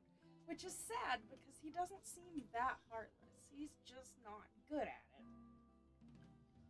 It doesn't seem like it from the get-go. But if that fond smile on him is anything to judge by, then maybe. Don't worry, Tio. If you buy me bread pudding tonight, I'll Okay, like so you all again. of these are AI generated. Look how bad the AI fucked up this cloak. Yep. Ah, Jesus Christ. I don't think I can color this. There's no way I can fix that. Meg, you gotta check your coloring books, sis. It's from Timu. Timu? Oh, well, that's the first mistake there. Oh, if that's all it takes, consider it done, sweetheart. We might have to find another place to buy it from, though. Somewhere safe, where a random crazy woman isn't going to attack us out of the blue. Let's go. You are. Okay. Bye, Miss Pink. I still like you, just not more than Tio anymore. Oh my gosh. See you. Kylie already pulling him to the cafe's exit before I can protest on it. Although it's not like there's anything to object on further. I may view that man, Luke, as someone hateful, maybe to the point of seeing him as an eyesore, but I don't think they'll have any bearing on what the child thinks of him. When you think about it, if she admires him so much like that, then maybe there's still something agreeable in him. A part of him only Kylie sees. He still has the gall to wink at me. He's so annoying. Before they both disappear behind the door. So maybe not. However, there's no moment to ponder about it. I'm surprised they didn't get thrown out for that. Yeah, no kidding. Second later, the guy at the counter waves me over and hands me a paper bag as soon as I've paid. He offers me another smile before I leave. Unless he was really entertained with it. Yeah, I'm sure he had a good time. Normally I return it simply for the sake of returning it. Or I didn't at all. With the latter happening more commonly. For the time being, I do so freely. After that encounter and his manhood being knocked into his teeth, That poor man. and the scene we've caused, seeing a friendly gesture being extended to me, I'll bet from a person I barely know on a personal level. It feels like a reassurance despite bearing no promise of being better days. I take what little I can of it with me as I step out onto the night. Wrong hole. I'm good. A cloudless night sky greets me when I walk out of the cafe. Beyond the tall buildings, a blanket of stars spreads out before me. So, it's 5. I know. I was waiting for a second chapter or something else. Did you want to just... I don't think we're going to get through another chapter. I was just hoping we'd get to, like, not another chapter, but I meant that date thing that pops up. Yeah, I don't know. Do we want to try to get to that? Well, we can or- save it here. Yeah. Because, I mean, we still got stuff we gotta do tomorrow. And I'm sure we want to stream again tomorrow. Do you want to do this tomorrow or something else? We can. Well, it depends on what you feel like. That's fair. I'm usually just down for whatever. See, okay. This could get away with, like, you can get away with AI generating something like this. It's Yeah. abstract enough. But, like, the other two, not so much.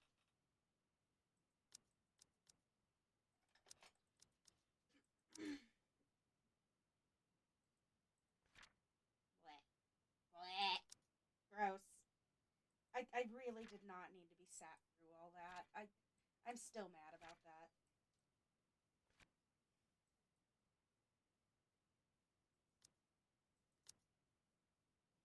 You think I needed to... What? I said, do you think I wanted to be sat through it? Probably less so than me, considering you don't look at that stuff for fun. Like I do. Occasionally.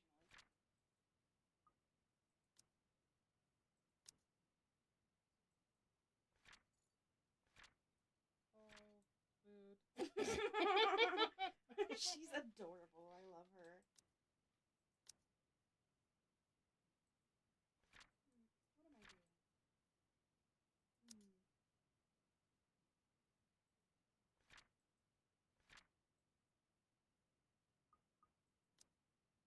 Let's see, did...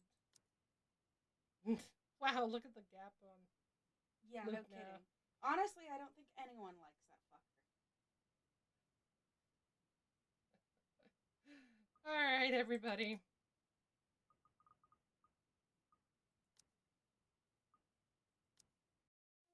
So, we're gonna call it quits. That was the letter.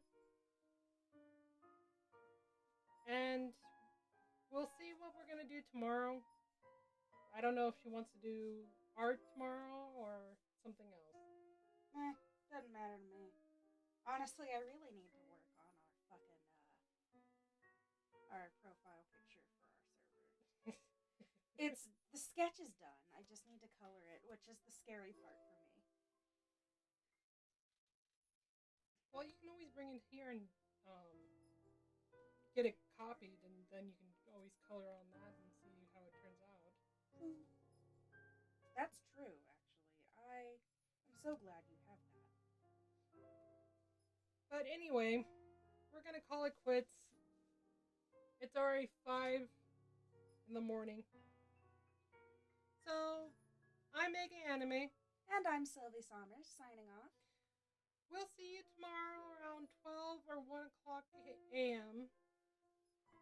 And hopefully you were entertained with my horrible reading and the show that we put on for the game. Such a good game. I have been enjoying it. And hopefully the doggy cam was entertaining too. Because they're just the cutest. So, thanks for watching. And we'll see you next time. Bye.